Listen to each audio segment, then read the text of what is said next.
looking for placements.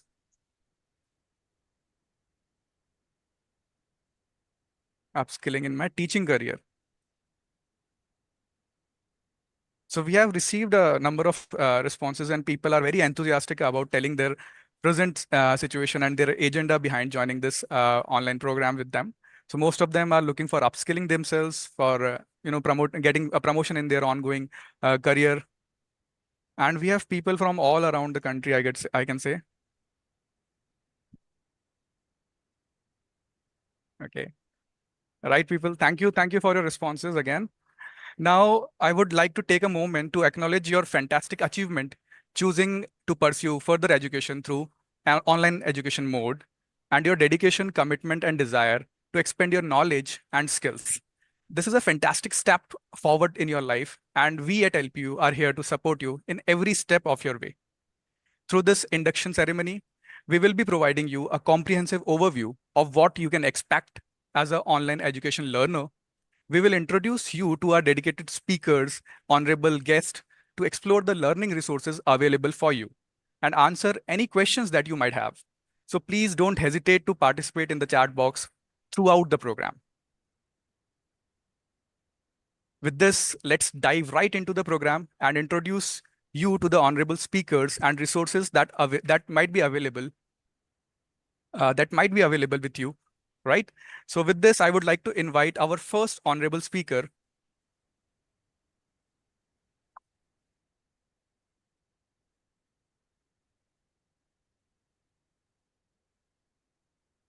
Sorry for the interruption. So with this, I would like to invite our first honorable speaker, Dr. Laviraj Gupta, our Pro Vice Chancellor for Lovely Professional University. Laviraj Gupta, sir, is a leading light in education. He has a knack towards research, and he has been a premier academician as well. Laviraj sir's academic delivery and academic contribution has ranged from robotics and AI, and he has a collaboration with Stanford and Russian Federation. His expertise spans His expertise spans a vast landscape. So students, please buckle up and please listen to Laviraj sir's expertise as he will overview his perception towards the online education system. Thank you. Over to you, sir. Good morning, everybody. Thank you, Arpit, for such humble and kind words. See, let me welcome you to the online programs of Lovely Professional University. But I must laud for the zeal, for the never-ending process of learning which you have gathered and grasped, and thus you have joined the online programs at LPU. Let me take you a little deeper into why LPU's online programs are different, why they are more, more spread worthy and depth worthy.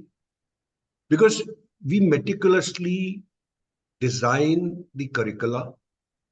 We not only look into the present state of the art of technology, or in arts, what is the present need of the hour, but we also look to the futuristic trends which are going to happen to that particular technology or that particular management principle or to that particular arts. If you are into MA or MA psychology or sociology kind of a program. See, I'll give you an example that during your MCA or BCA program, you'll have the first-hand stint of understanding where the technology is moving towards. You will have the grasp upon not just simply the artificial intelligence and machine learning, which I consider it to be taking the back seat as of now, because the front seat is now being taken up by generative AI. The discriminative AI has lived its own life, and now the spearheading is being done by generative AI. When I talk about generative AI, it's all about large language models and large vision models. It's all about not the weighted matrices and decision making based on the weights of any neural networks nodes.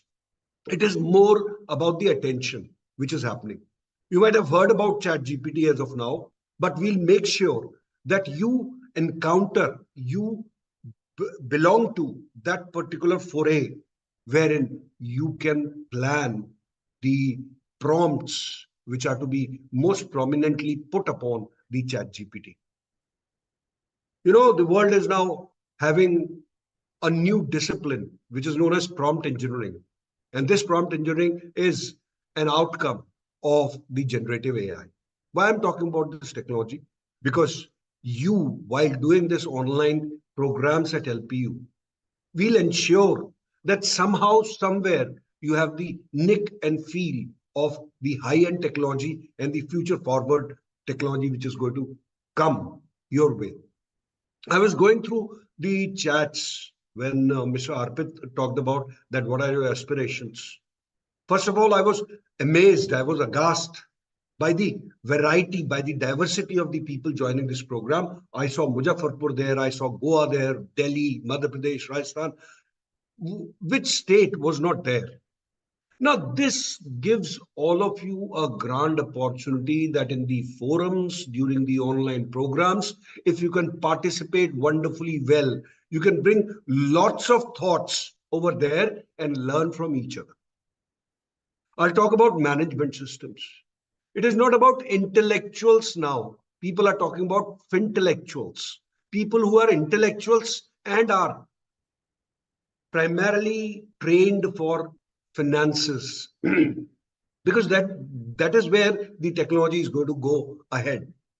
We are moving towards the election. The entire election would be based on how well the management principles and the technology would weave into, and the people would use the weave and marriage of these two management principles and technology to win the elections, not just simply here, but in US as well. You have a way ahead to go. I can vouch for it because I've done more than 60 online certifications from Coursera. I understand, I know that the online education I was reading in the chat gives you the flexibility. I can wake up at 2 o'clock in the night and start grasping the knowledge from the recorded videos. And whenever I'm free, whenever I'm not doing anything, or maybe I'm a little free during my job work hours, I can do the assignments, I can talk to people, I can write something on the forums. This is the power of online education. Whatsoever technology I have learned in past 20 years, most of them have came through the online learnings which I did. Take this program very seriously. It is not going to just simply scaffold you. It's not going to just simply provide you the thrust to move ahead in your career, but it is actually instilling the ability of lifelong learning in you. Because once you complete this online degree program, there'll be a zeal, there'll be a thrust or thirst in you to do more online certifications. Go ahead, score higher, participate in the forums, participate during all the sessions. Take take the best out of the online delivery. Put your best onto the forum, your point of view onto the forum, so that everybody else learns along with you. The basic credo of online education is learn together, learn from each other. I understand that you have that ability, you have that capability, and you have that capacity to do wonders in your life. I know my team of online education under Gini Nichavan would surely take a wonderful care of you. When I say care of you, academically, they will actually onboard you and then take you to a level wherein you can talk about that. Yes, LPU's online degree programs are far, far better than other online degree programs. I'm very sure about my team here at LPU Online, and possibly, if given an opportunity, I'll come and talk to you sometimes, and we'll talk about technology, we'll talk about where the world is moving ahead, where the need of the hour is translating to. I once again welcome you and assure you all my blessings that you learn well and you perform the best. May the best happens with you. I wish you all the very best. Good luck and Godspeed. Thank you. Thank you so much, sir, Thank for you so much, motivating sir. our students. Thank you, sir. Thank you so much, sir, for motivating our students and by sharing your experience also that how technology is going to affect, or I would say, can say implicate all the students or even all of us also in every possible ways. Even like you have mentioned from finance, from diversity. You have also mentioned generative AI, and like you yourself have shared your experience that how you are making, taking advantage of online courses by doing certifications through Coursera. This will, I think, definitely help student to understand the depth of online education system also. And now with this, I would like to invite our Thank you, sir. with this, I would also like to invite our next speaker to shed some light on the incredible journey of Lovely Professional University. And for this, I would like to invite Ginni Nijavan ma'am, our head of the wing for Center for Distance and Online Education. Ginni ma'am is with the university for over 2 decades now, and she has witnessed the growth of Lovely Professional University. Yes. So for this, she is going to tell you about the fascinating story of LPU, how it has begun, and how it has achieved several milestones in the journey, and how it has reached to the position where it is now today. So for this, I would like to invite Ginni ma'am. Ginni ma'am, over to you. Thank you, Arpit sir. Am I audible? Yes, ma'am. Okay. So a very warm welcome to all the LPU online learners who have joined us from various parts of the country and the globe. We thank you for choosing us out of all the options that were available to you. And I can assure you that you've made the right choice. I'm going to take you through the journey of LPU. This was supposed to be covered by respected registrar, ma'am, but due to some emergency, ma'am has not been able to join us. So I'm covering for her. Please pardon me for any mistakes that I may do because this was not my session. So a little about LPU, though I think LPU is a household name. Everybody knows about the university, and we are very proud to be serving this institution for a very, very long time, and we have learned so much here. LPU is, as you know, a straight private university established in 2005. We got recognition by the UGC in 2006. We are offering programs at all levels in the university off campus, the regular mode students on campus. We are a member of AIU, and we have got various accreditations. Like one of them is of ACBSP, and we are a member of Association of Commonwealth Universities. Our vision has been always to be a center for excellence for teaching and learning, research, entrepreneurship, leadership. Mission through academic rigor, we want to transform education, and we want to have a very good, healthy relationship with the industry that would benefit all the stakeholders. In it, undertake impactful research, prepare graduates for analytical abilities and leadership skills, and to develop global professionals and entrepreneurs which are ready to serve the society. ODL vision, we started ODL in 2007, and we wanted to create a very versatile and competent ODL system, which is very credible. So we have been working very hard towards that. We started with distance education in 2007 and online education in 2021. Our mission is to deliver affordable, accessible, quality education to the masses who are pursuant of higher education. Our core values definitely lie in innovation, collaboration. We want to give freedom of thought and expression. We believe in integrity and ethics. We respect diversity, and we believe that each one of us is accountable for our actions and the results. The leadership, the two people who have got LPU to this stature that we are enjoying today, Dr. Ashok Kumar Mittal, sir is the founder chancellor and now the member of parliament Rajya Sabha, and sir has been giving us all the direction and the ability to think big and serve the students and the country. Our vice chancellor, Ms. Rashmi Mittal, she has been giving light to all the things that are happening on campus, and she's the soul of LPU. We started in 2005 and we are here in 2024. A lot has happened in all these years. I won't take you through the entire journey because I think it would take too long, but we have been achieving a lot of milestones every year. The latest one being the NAAC accreditation, in which we got A++, 3.68 score on a scale of 4, which is exceptional and rare. And we are the only private university to have this score in dual mode. We are 38th by the NIRF.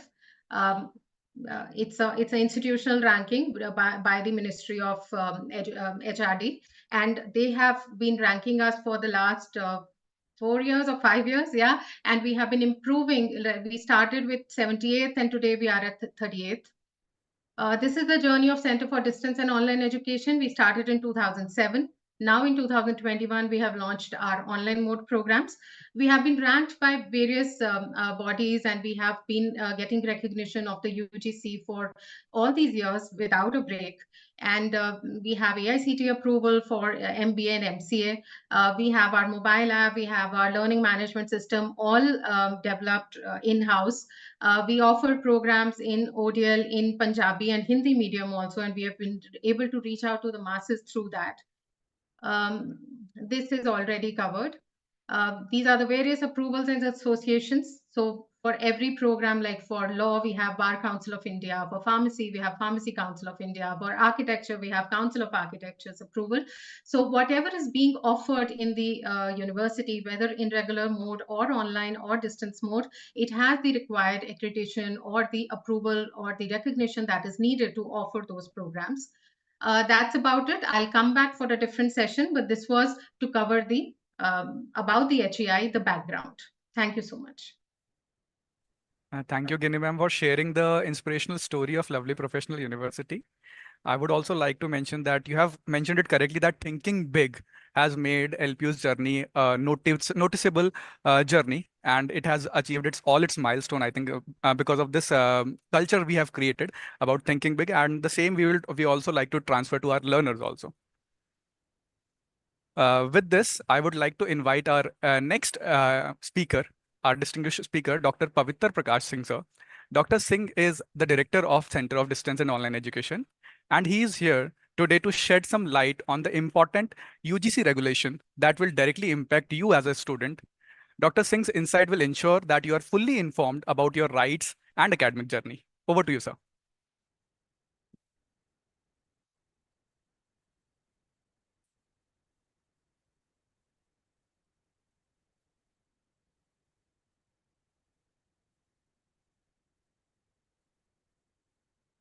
PP, sir, am I audible to you? Yeah, you are audible. Just for a sec. Sure, sir. Sure, sir. I lost the window where it is. Okay, sir. Sorry for it. So I'll share the screen. Good morning, Ginny ma'am. How are you, ma'am? Very nice to see you around. Good morning, Kulvinder ji, Asim ji, and Good morning, sir. I think Dr. Naviraj sir who was also around. Good morning, sir. Neha ji, good morning. Good morning, sir. Good morning. A very good morning to all the attendees over here. I'd like to share the screen. Can I share the screen, please? Yes, sir, you can. Okay. Just.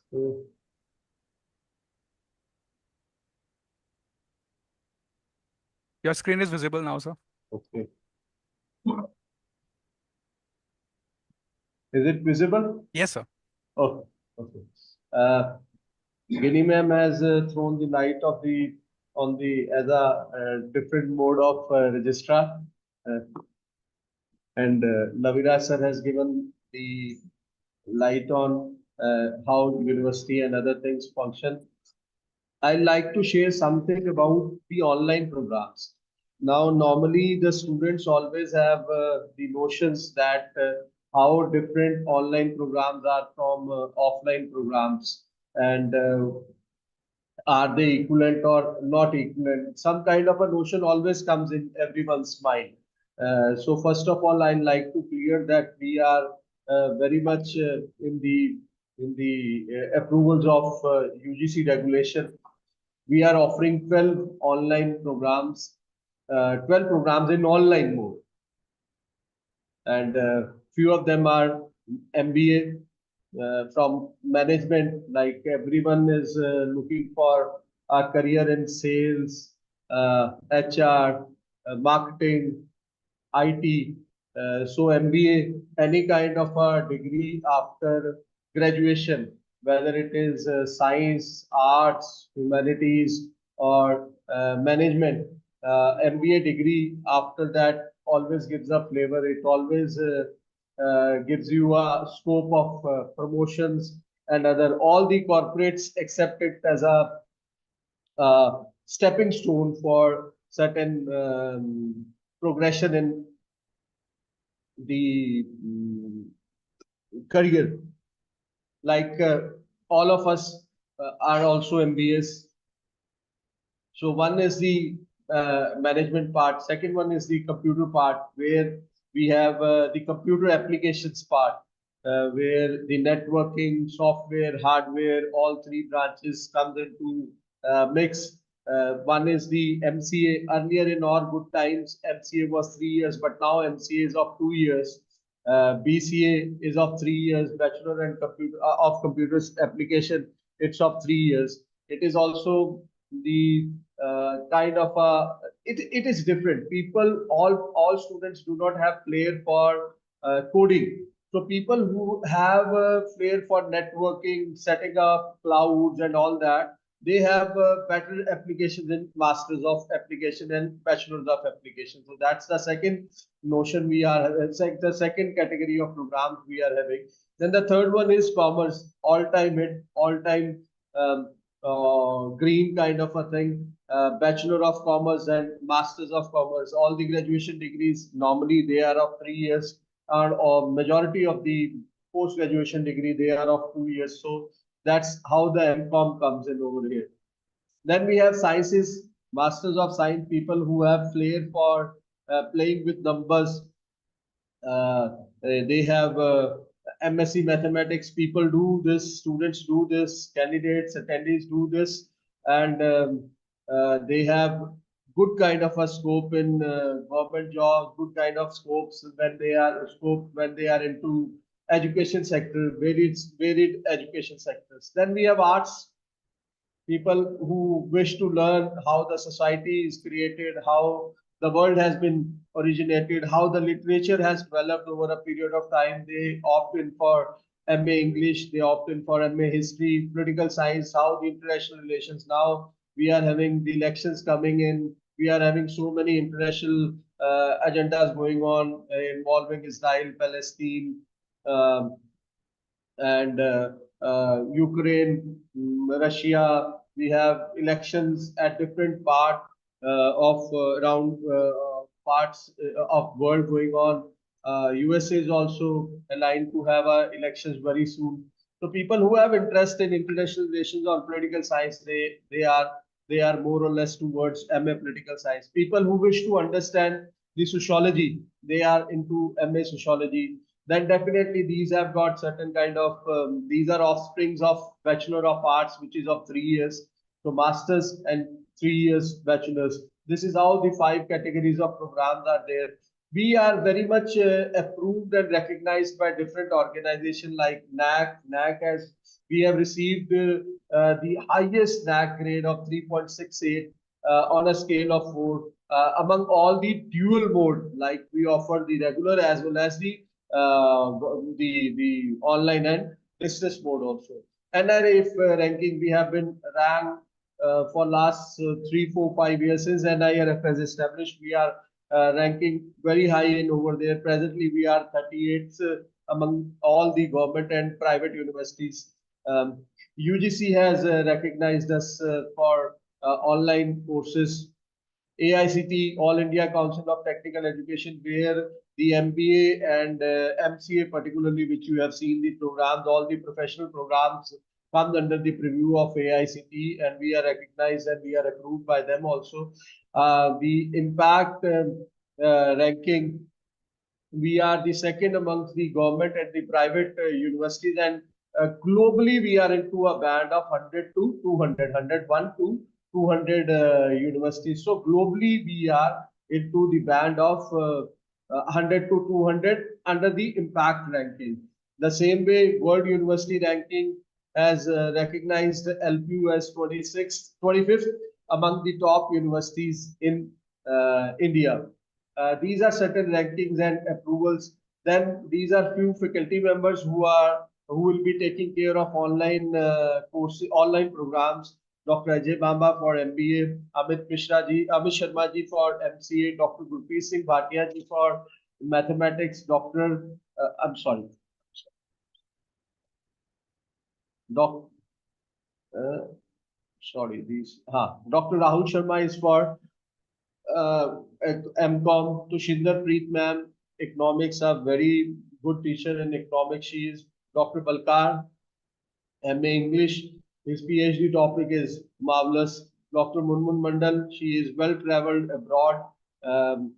She has recently gone to China to also to attend a workshop over there regarding archaeology.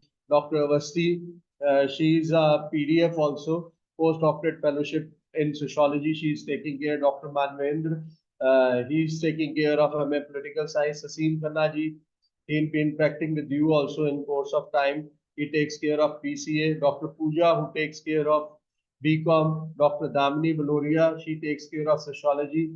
A very good topic of her in PhD also. So UGC also recognized now, this is a proof which is in public domain that whether our online and distance courses are equivalent to regular or not. The regulation very clearly says that the degrees which are obtained through ODL mode and online mode, they are equivalent to conventional mode. Conventional mode over here obviously is meant by the regular degree. So no organization can refuse that we have taken a degree under ODL or online mode, and we are not allowed for. So we are equally allowed as per the regular kind of programs. Our equivalence is exactly the same. This clears much of the doubts in the mind of attendees that whether our degrees are equivalent to regular or not. Our online mode center is over here in online mode. Center for Distance and Online Education is situated in Block 29 and 30, a lush green campus. We welcome you around over here. The walk-in window is 102 room in Block 32. You can always come to that room, ask for any queries, or we will like to address any queries which you have. So I welcome all the people aboard who are from different parts of globe. May you have a better learning. Thank you for this particular. Definitely, we have a flexible entry and exit option which UGC has given us. Our choice-based credit system, which gives you an option of generic elective and other electives to choose from. It gives you a wide variety of spectrum to choose courses from. So I thank you all and welcome you aboard for this nice programs. May you have a very fruitful and engaging experiences with us regarding your 2 years or 3 years stays, whether you are into masters or UG program. We welcome you all. Thank you, Arpit. Thank you. Thank you, sir. Thank you so much for highlighting the relevance of our program, which we offer to the students, and for introducing all the course mentors to the students. Dear students, I would like to share that our team has shared a link for marking your attendance for this event. So please make use of that link and mark your presence for this event today. Okay. With this, let me take you all towards the next module, which is again a very exciting module. And I would also like to mention here that this module will charge you for keeping yourself upright throughout the session. And with this, I have introduced the speakers, but again, I would like to re-invite her, Ginni Javan ma'am, because she is going to tell you about how you can keep yourself motivated and other aspects of online education system. She has been the backbone for the Center of Distance and Online Education. Her vision, her thoughts have made our system the best it could be. So with these words, I would like to invite Ginni Nijavan ma'am. Thank you, Arpit sir. A very good morning once again to all the learners. So this is my part, but I think today I'm in need of motivation, Arpit sir, rather than being able to motivate others. Not a very fine day today for me, but I'll tell you what I want to convey to all the learners, because I feel this is one time when I get to interact with the learners. The rest of the years, or maybe after completion of your degrees, I don't know, you'll never maybe visit campus, so we may not get the chance. So I often make it interactive, and I would like to make it interactive today too. Before I get started, I want to acknowledge Dr. Ashok Mittal sir, our Chancellor sir, who has been my guru, and whatever I know, it's due to sir. Dr. Rashmi Mittal ma'am, Vice Chancellor. I think ma'am has been the soul of LPU, as I said, and thank you, leadership that ma'am has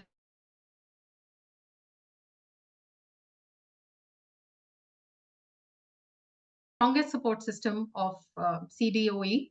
And then the most important, Manish sir. I think Manish sir has been the most hardworking person in the system, and because of whose efforts, we all benefit and reap the rewards of all the efforts that he has done. Neha ma'am, again, a very, very dear person, a very hardworking and intelligent person. I rely on her blindly.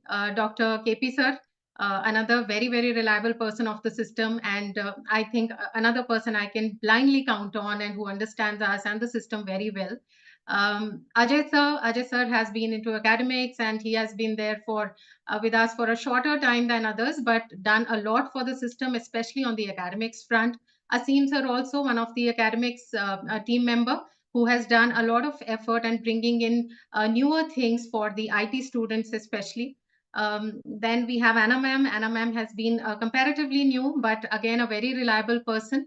And I think she has a very bright future, and she's working very hard for all of you. Arpit sir, again, a newer person comparatively, but he's been there in various diverse responsibilities have been given to him, and he has fulfilled them all. There is Rohit, there is Khushi, and I think there is Ritika. There are so I want to really thank each and every person of the system, and it's important for all the learners to know that who are the people who are behind the scenes. You will be seeing all the faculty members every day or every weekend whenever you interact with them, but we are the people who are behind the scenes, who are really sincere to the work or responsibility that has been given to us, and are working hard to meet your expectations, and I really hope we do. Now, coming to my part, the part that I was supposed to cover was um, flexibility, access, equity, and quality. So, three things I assure you that we'll do for you, that is equity, access, flexible. The system, the online system has to be these three. Flexibility, I think, has already been covered. I think our system is very flexible from a time when distance learning or online education was all about just having study material, studying in isolation, or being totally self reliant. You have to make your own way, you have to study with the study material given to you in offline mode. We have come a long way to providing you every access online through our learning management system, which is developed in house, through our mobile app, which is developed in house. We have all the facilities available to you through digitized format, video content, or the self-assessment exercises. We are also trying to now gamify them for it to be more and more interactive for you all to engage yourself in. But all the facilities that are being given to you, that is the live lectures, the recorded content, self-assessment exercises, discussion forum, chat, all these are making your program very, very interactive for us, to give you the platform in which you are no more isolated. You are no more sitting singly and studying something. You have all the accesses to all your peers and teachers and the administrative staff. So we have given you access through our systems. We have given access to all those people who cannot afford a campus education or expensive education. We have brought in flexibility through the system. Also, by default, by the setting of the norms by the regulatory bodies, you have enough time and enough flexibility to complete your programs. equity, inclusivity, and leveling it through our affordable fee structure is something that we have done. We have also given student grants for making it more affordable, and we haven't really been increasing our fee because we want to keep it really accessible to everybody. Now, when it comes to quality, that is a two-way traffic. I want to tell everybody that quality, our responsibility is to give you quality teachers, quality content, quality examination. Your duty to ensure that an online system is a credible system of education lies when you submit your assignments, when you appear for online exams, or when you are attending lectures. Do not switch off your camera and do whatever you want to just for attendance. Do not submit chat GPT taken answers for your assignments, or do not delay any of the processes, because everything is done in a timely way so that you have a formative way of learning things and not just right before the exam. So bringing credibility to an online system is a lot your responsibility than ours. I say this because I have been in the system for 20 years. We have seen the system evolve. We have seen regulatory bodies bring in new regulations every single day because they are really striving to bring quality and credibility to the system. But unless the student is confident and determined to play their part, this cannot be done. So here is my humble request to bring quality to the system. Can you all assure me that? Can I get some responses in the chat box? Yes. All right. I'm very, very happy to hear all these yeses.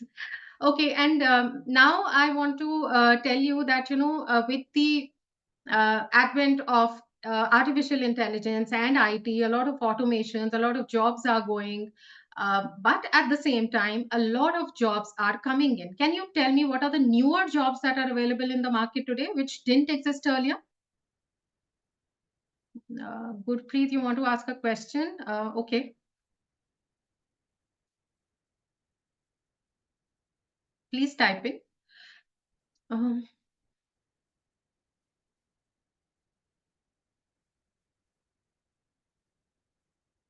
Yes. So a lot of jobs are newer in the market, starting from an Ola driver, Uber driver, delivery persons.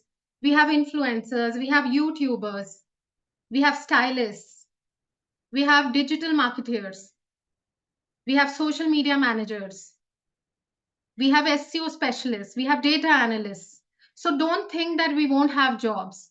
Don't think that if I'm not into IT, I may not land a job. And even an IT person cannot be sure, because the code that is creating today may take away his own job. But the nature has a system for survival. Every time something goes away, something new comes. So there are a lot of job options available.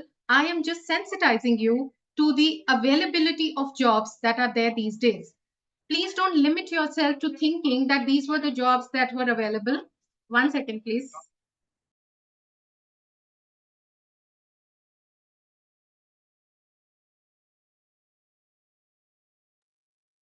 So I work remotely and I cannot do away with the hawkers and vendors passing by. Sorry about that interruption. So I was saying that a lot of jobs are available. So think broad. Your scope should be wider. Don't limit yourself into thinking that jobs that existed many, many years ago today have to exist. A lot of automation is happening. We are actively automating things for giving better service to you. And you'll see that in your journey here, that a lot of things are becoming very, very easy, efficient. Within a matter of seconds, you're able to communicate with us and we are able to communicate with you. And a lot of doors open when automation happens, when IT comes in, but a lot of jobs also come in with IT and automation. Now, as somebody who has been in LPU for 20 years and in a leadership position for 20 years, and I see that a lot of you are already working, a lot of you are going to work. You may start as a team member, go on to become a team leader, or be an entrepreneur. It could be anything. I just want to share a few life lessons, not life lessons, professional lessons that I have learned in my life. And before that, as a student, I want to tell you, when you are a part of LPU online education, please ask questions. With that, I mean to say, please embrace curiosity. Thirst for knowledge is the strongest force on this earth. When you're thirsty, when you want to know something, when you're curious to know something, that's how you grow. And that's how everyone around you grow. So when you are curious, you're not only developing your mind, you're also creating an influence on the people around you, including your educator. So when you ask a question, you are benefiting everyone around. Don't ever feel shy that your question is going to be dumb or stupid or others are going to laugh. 99% of the time, all others have the same question, but no one has the courage to ask. And I can tell you, in all these years of my life, that I have not seen anybody succeeded in life who has been mute or who has not asked questions, who has not spoken out. So people who really, really succeed are the ones who dare to ask, dare to stand up or voice out. Second thing, embrace challenges. No journey is easy. You are into online education, a lot of things are easier for you, but a lot of things may get difficult for you. Every time you face a challenge, you are given an assignment which you do not know how to do. You have to do a capstone project, or you have to do a seminar on, the summer training that you have done. You may want to just chicken out of there and not do it, but do it, because when you face a challenge, when you actually address the challenge, you grow in leaps. So please embrace challenges, embrace collaboration. This is very, very important and my favorite. When you embrace collaboration, you are widening your scope, your thinking ability, your dimensions in which you think, and more importantly, collaborate with people you are uncomfortable with. Don't look for your comfort zones. Don't look for people who are nice to you. Look for people who are hard with you, who are smarter than you, who do not help you, who are very, very different from your thinking or your beliefs. And that's how you're going to get better perspectives, wider perspectives. You're going to learn things which you didn't know. And some people who are not really helpful and nice make you more equipped, because when somebody tells me that they won't do it for me, I do it myself and I learn better. So embrace collaboration, embrace failure. When you are facing an opponent, or when you are fighting a situation in which your opponent is 10 times stronger than you are, fight him. And the 10th time, keep fighting till you are at least a good opponent. The 10th time you're fighting a strong opponent, you're not going to be as weak as you were the first time you fought him. So try again, make that attempt, work hard, and don't give up. Embrace diversity. The most favorite part of my profile is that the students that we have are from across the country and across the globe. So your classroom will have people who are just not like you. And that addresses my concern of collaborating with people who are not like you. So when you connect with them, when you are put together with a group which is diverse, which is not of your community, your beliefs, your region, you learn a lot more. Don't be afraid to be proven wrong. If you are proven wrong, you learn something new. If you're proven right, it's something you already know. So don't be uncomfortable with being proven wrong. A lot of things, a lot of your beliefs, a lot of your, hardcore beliefs that you have all your life are going to be challenged when you meet somebody who's from a different part of the globe. That develops your perspective. Hard work is something that nobody can succeed without hard work. Anyone? Can anyone say I've seen someone succeeding without hard work? I have never seen anyone succeed without hard work. No matter how much intellect you have, intelligence you have, resources you have, money you have, unless you work hard. Our Honorable Chancellor, sir, he has achieved so much in life and still he remains to be the most hardworking person I have ever seen in my life. And the second would be Manish sir, I think. But number one will be, I would say, Dr. Ashok Mittal sir. Extremely hardworking. And even at the age of 60, he has things he wants to do. His ambitions are not met with. If we were him, At this stage, we would have said, we have achieved so much, now we can relax. He hasn't decided to relax. Embrace knowledge. Knowledge is something that can get you the pay package you want, the seat you want, the journey you want. So when you are knowledgeable, you have education, you have adequate skill, you can command a lot of things in your life. And most important thing, which I have learned from my guru sir, is that think big, don't think small. Um, with this, I want to tell you that these are the things which I want you to embrace as a student of LPU online education.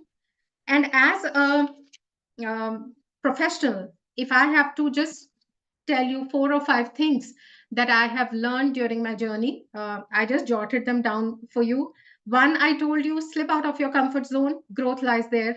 Don't be where you are comfortable. And if you are comfortable for too long, take it as a sign that you need to leave that place. If you are in a room where you're the most intelligent, you are the center of attraction, leave that room.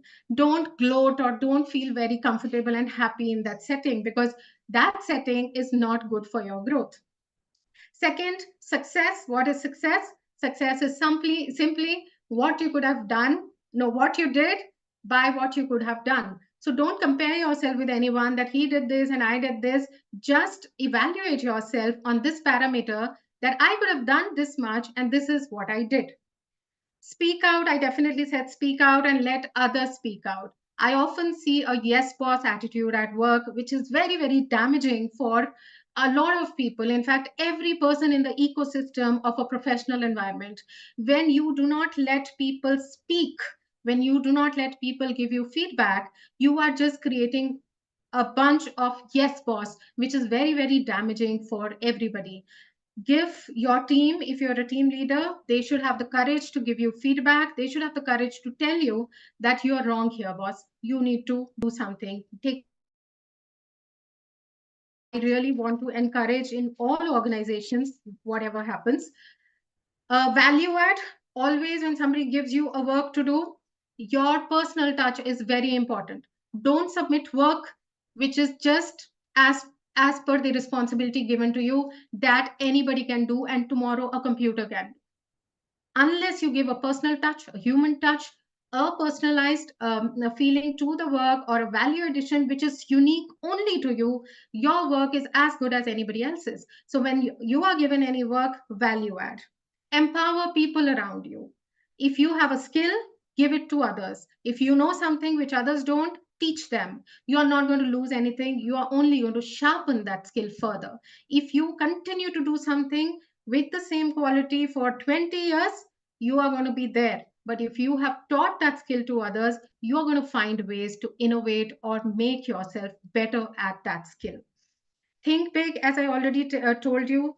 One thing, very, very important, communication skill. Whoever, wherever, technically or other niche area that you have expertise in, you have to work on your communication skill, and that can be developed. So please focus on that. Take time out, because if you are somebody who's going to enter an organization for any purpose, be it technical, be it administrative, or anything, if you have the communication skill, things are going to get easier for you. You are going to find yourself rising higher earlier than others. So please focus on your communication skills. There are various ways in which you can do that. We can discuss that later. We don't have the time right now. Professionally, one thing I always feel that should not be said is I told you. A lot of times this thing is told कि मैंने कहा था, मैंने आपको कहा था, I told you. Even at home, I feel some family member makes a mistake and we all go about saying, I told you, I told you. Don't say that even at home or in office, because I have seen, again, I quote sir always, because he's the one who has taught me everything that I know. Every time I make a mistake and I go tell sir that, sir, this happened, he never tells me I told you. He always tells me it's okay. You learn something from it, fine. He never tells me मैंने कहा था ऐसा ही होगा. So please ये चीज को avoid कीजिए. Don't procrastinate. One thing we all do is we pile up our work for later, especially things that can happen quickly. Something that requires just a phone call to be made or just a message to be sent, do it now. Don't keep it for future, and don't think that, I'll do this thodi der baad, I'll do this 5 minutes later, 10 minutes later. Whatever that can be done immediately should be done immediately. Work even if you are not getting credit for it. Don't work only if you are going to get credit for it. You have to do your duty or go beyond your duty, even if you don't get credit for it. I often see a lot of people not doing things because that nobody's going to notice those things. You have to do that because you are harming yourself than anyone else. If you're not doing something, you're not going to get a credit for. Don't damage yourself. Last thing, don't rely on perceptions. Don't take decisions because you think it is so.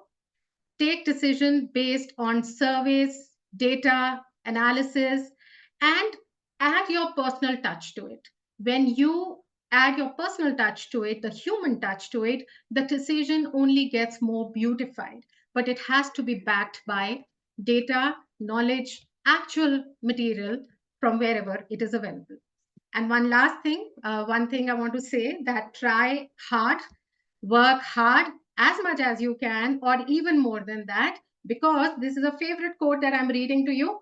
These wings feel heavier the more I fight for the sky. Okay? These wings feel heavier the more I fight for the sky, but I feel a little taller after every try. So you're not the same once you have tried something. And you're not the same after those 5 tries or 6 tries. You're definitely going to stand taller, more confident, more knowledgeable, and ready to face the world. With that, I want to welcome all the online learners to the community of diverse people who are really there to make a difference to the society through education. I thank God for giving me the opportunity to be in education, which can transform the lives of all the people in the country and make this country a very, very proud place in the world. Thank you, everyone. Thank you so much. Thank you so much, ma'am. Thank you, ma'am. Thank you, ma'am. That was a remarkable delivery, ma'am. And as you have mentioned your journey with the students, I would like to tell you that as a coach, as a mentor also, you have delivered, you have done wonders with all of us. You have been passionate enough to transfer the qualities which people should have. And you have been so passionate about, transferring those qualities to all the learners every time you get a chance to interact with them. So that is why I would like to thank you again for this delivery which you have just done.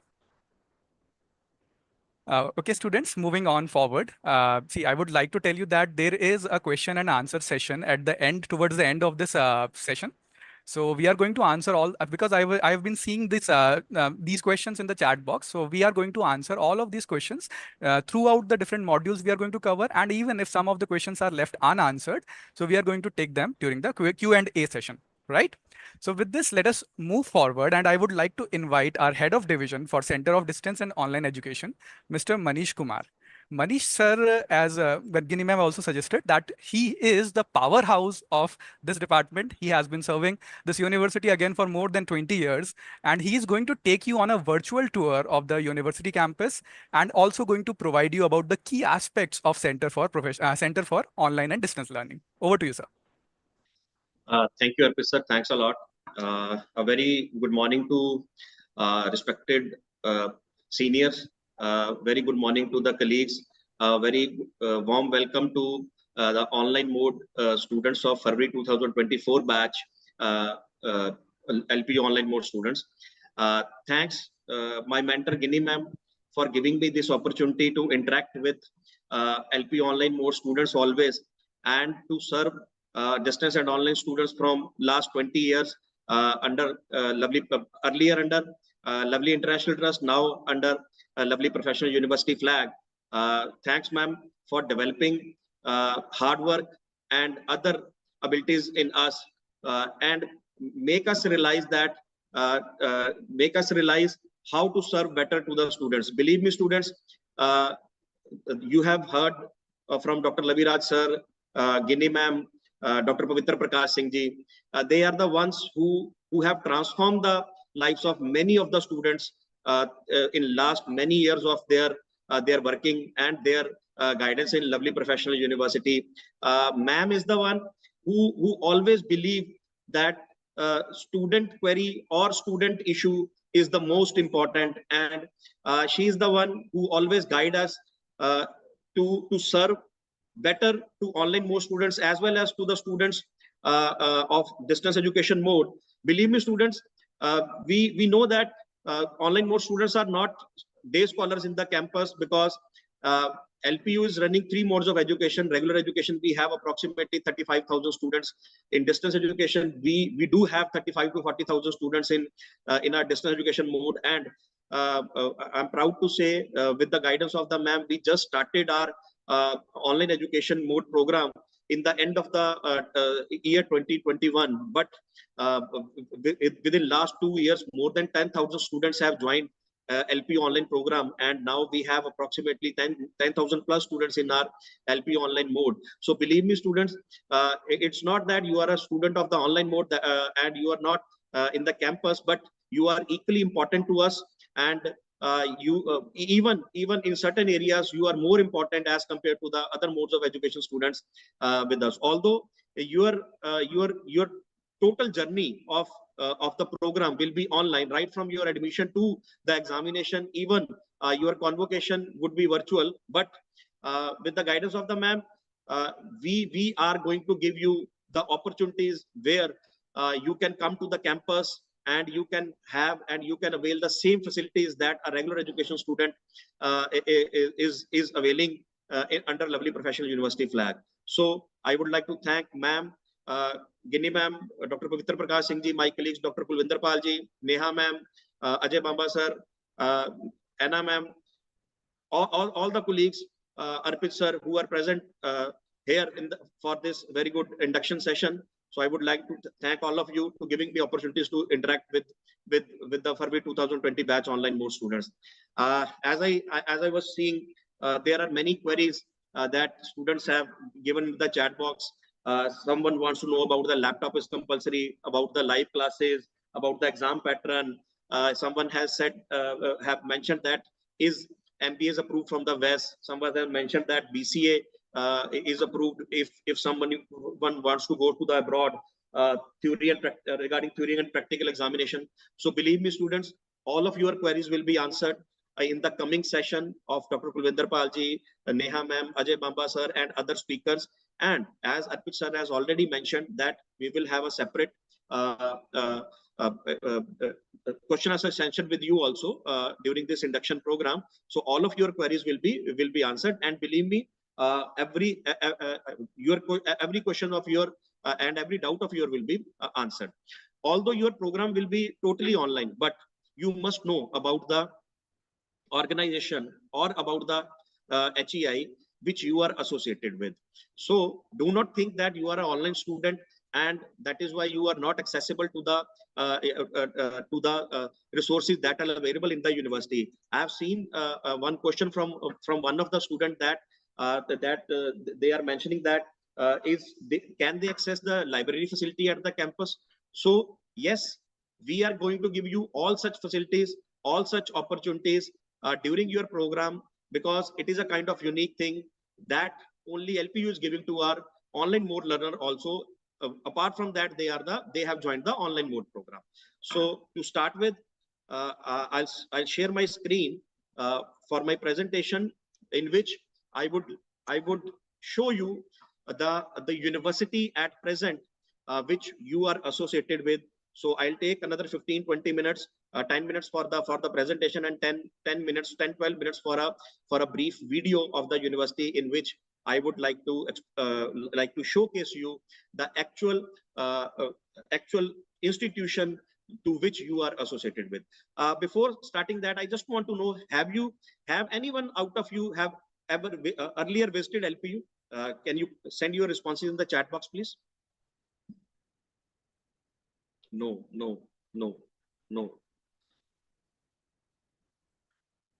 Okay, I'm interested. No. You saw virtually. Very good. Thank you. Thanks for your responses. So the thing is this, yes, that is why we are going to showcase you the actual of the organization to which you are associated with. Before that, I just want to share two things with you.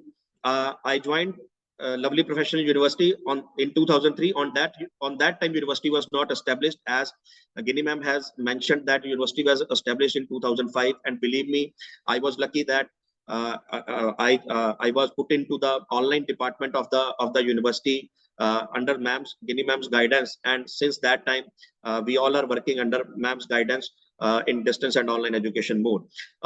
So our education venture is started in 2001 with a land of 7 acres of a campus, 250 students, 12 faculty members, with 4 programs. In 2001, the journey of the Lovely Professional University, today it is a Lovely Professional University. On that time, it was under Lovely International Trust. So started with a 7 acres of a land of a campus, 250 students, 12 faculty members. So these were the starting credentials of the university. In December 2005, university was established. It was the North India's first private university, and now in 2024 the campus is of more than 600 acres. We have more than 35,000 regular education more students at present in the campus.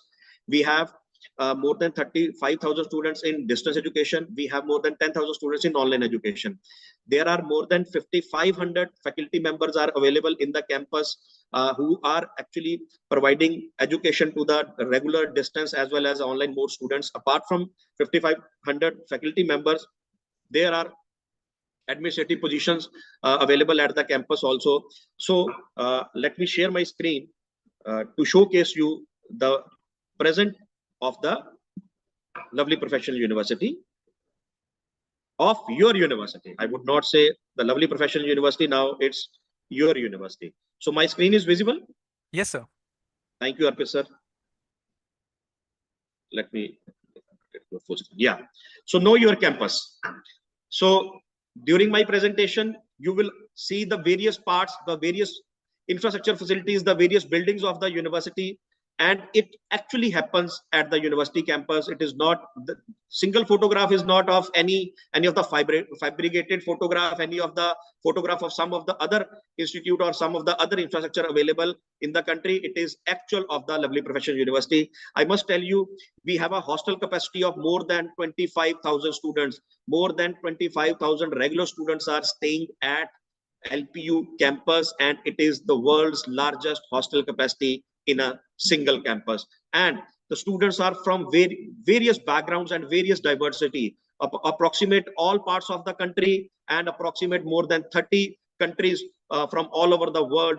The students are staying in the campus, living together in the campus. Now you can imagine how we are serving those students their meals, because students are from the different diversities. Their breakfast have different, they have their different taste in the food. So we all are managing at a single campus. And if you will come to the campus for any of your work during your program, you are most welcome to see, and you are most welcome to avail all such facilities at the campus. So these are some of the views of the various infrastructure, various buildings available at the campus. Believe me, the architecture of a campus is amazing. So these are the actual blocks from block 25 to block 31. The side view of the front view of the buildings.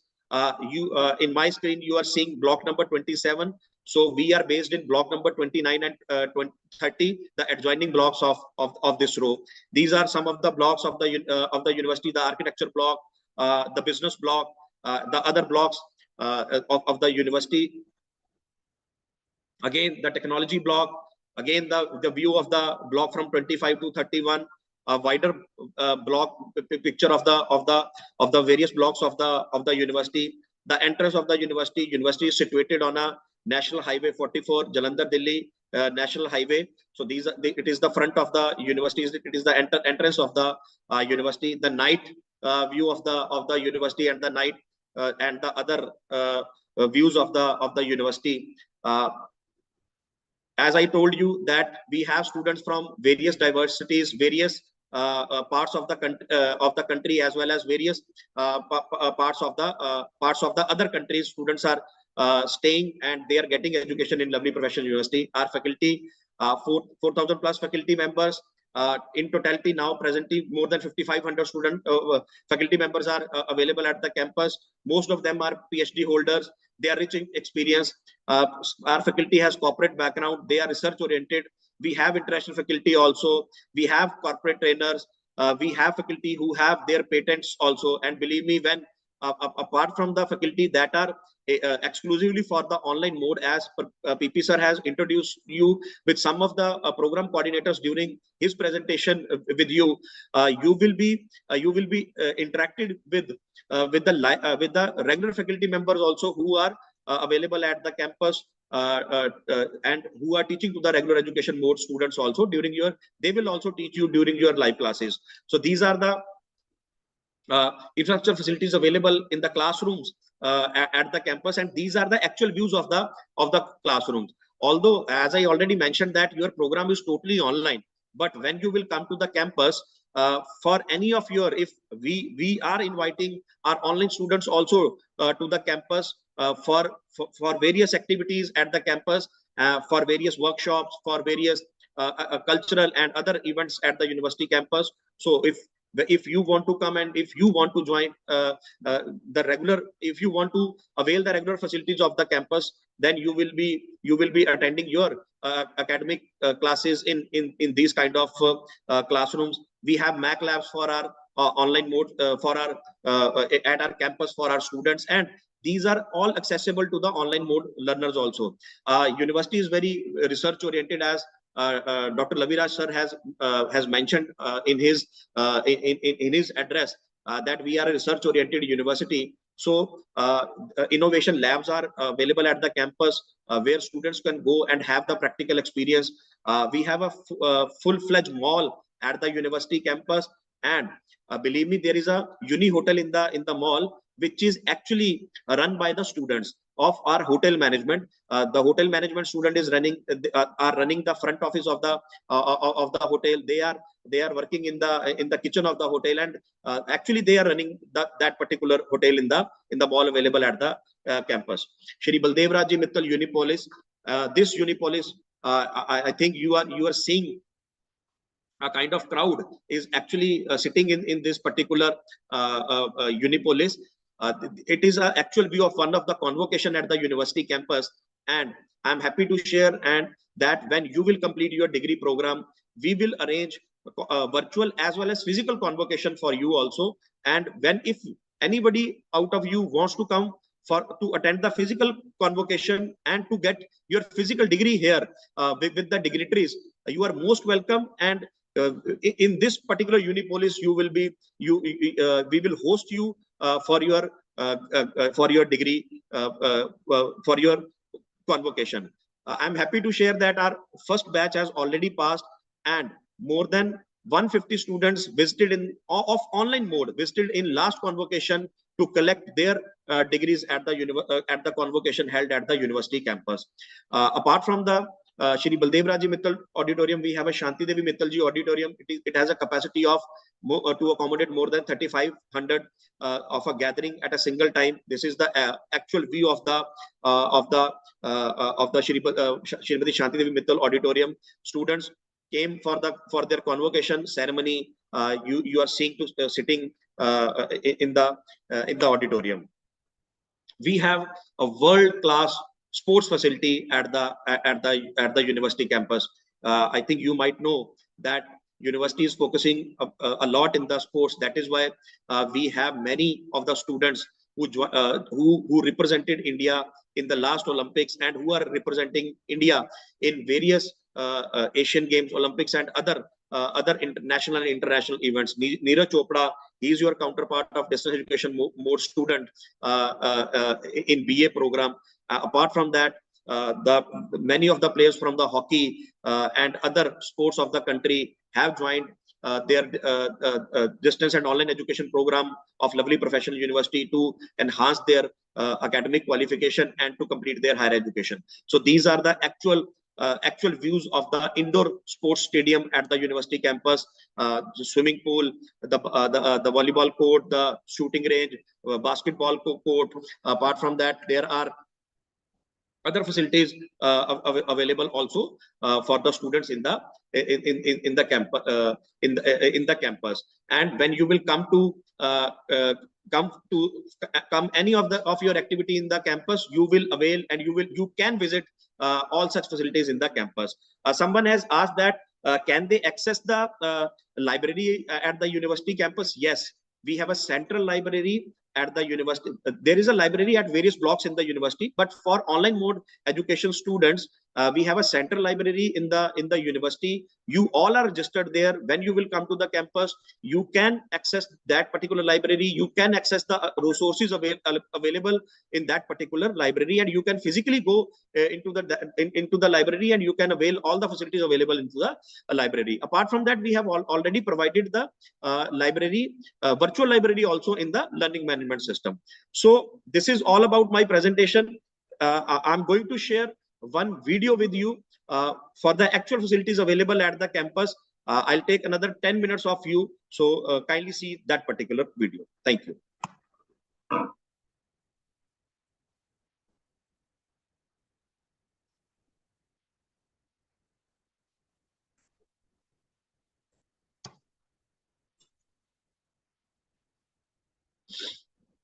Just give me 1 minute, please.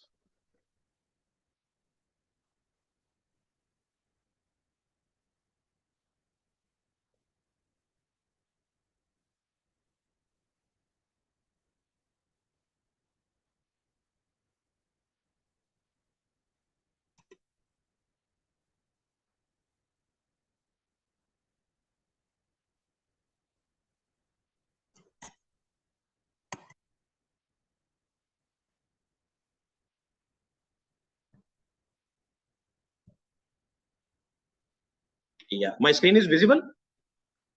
Yes, sir. Ji, sir. Yeah, I'm going to play the video. Yeah, please.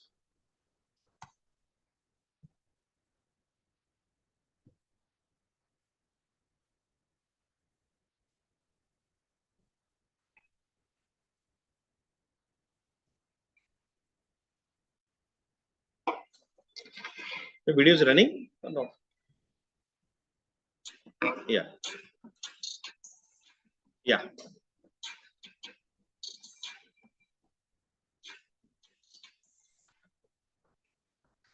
Is video is visible?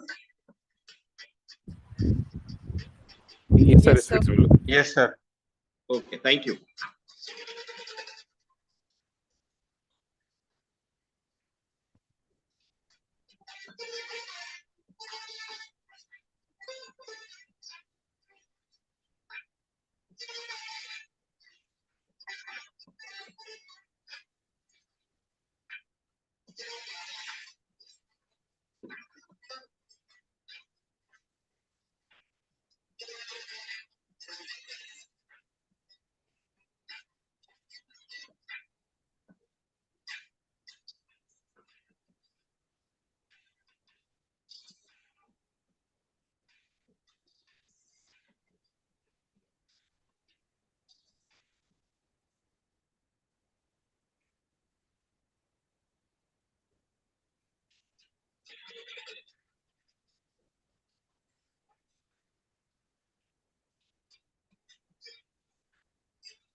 में पागल है ये।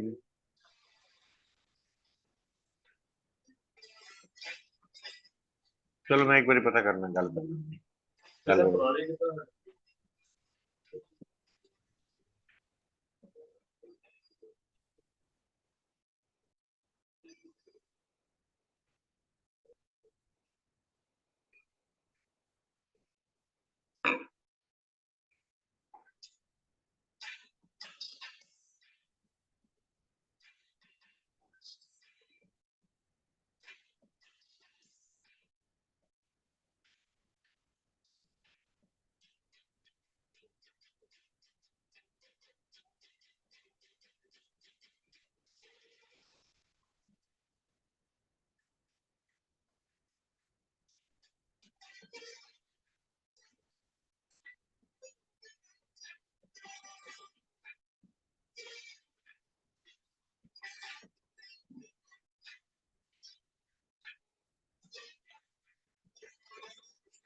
is the central library.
Thanks, students.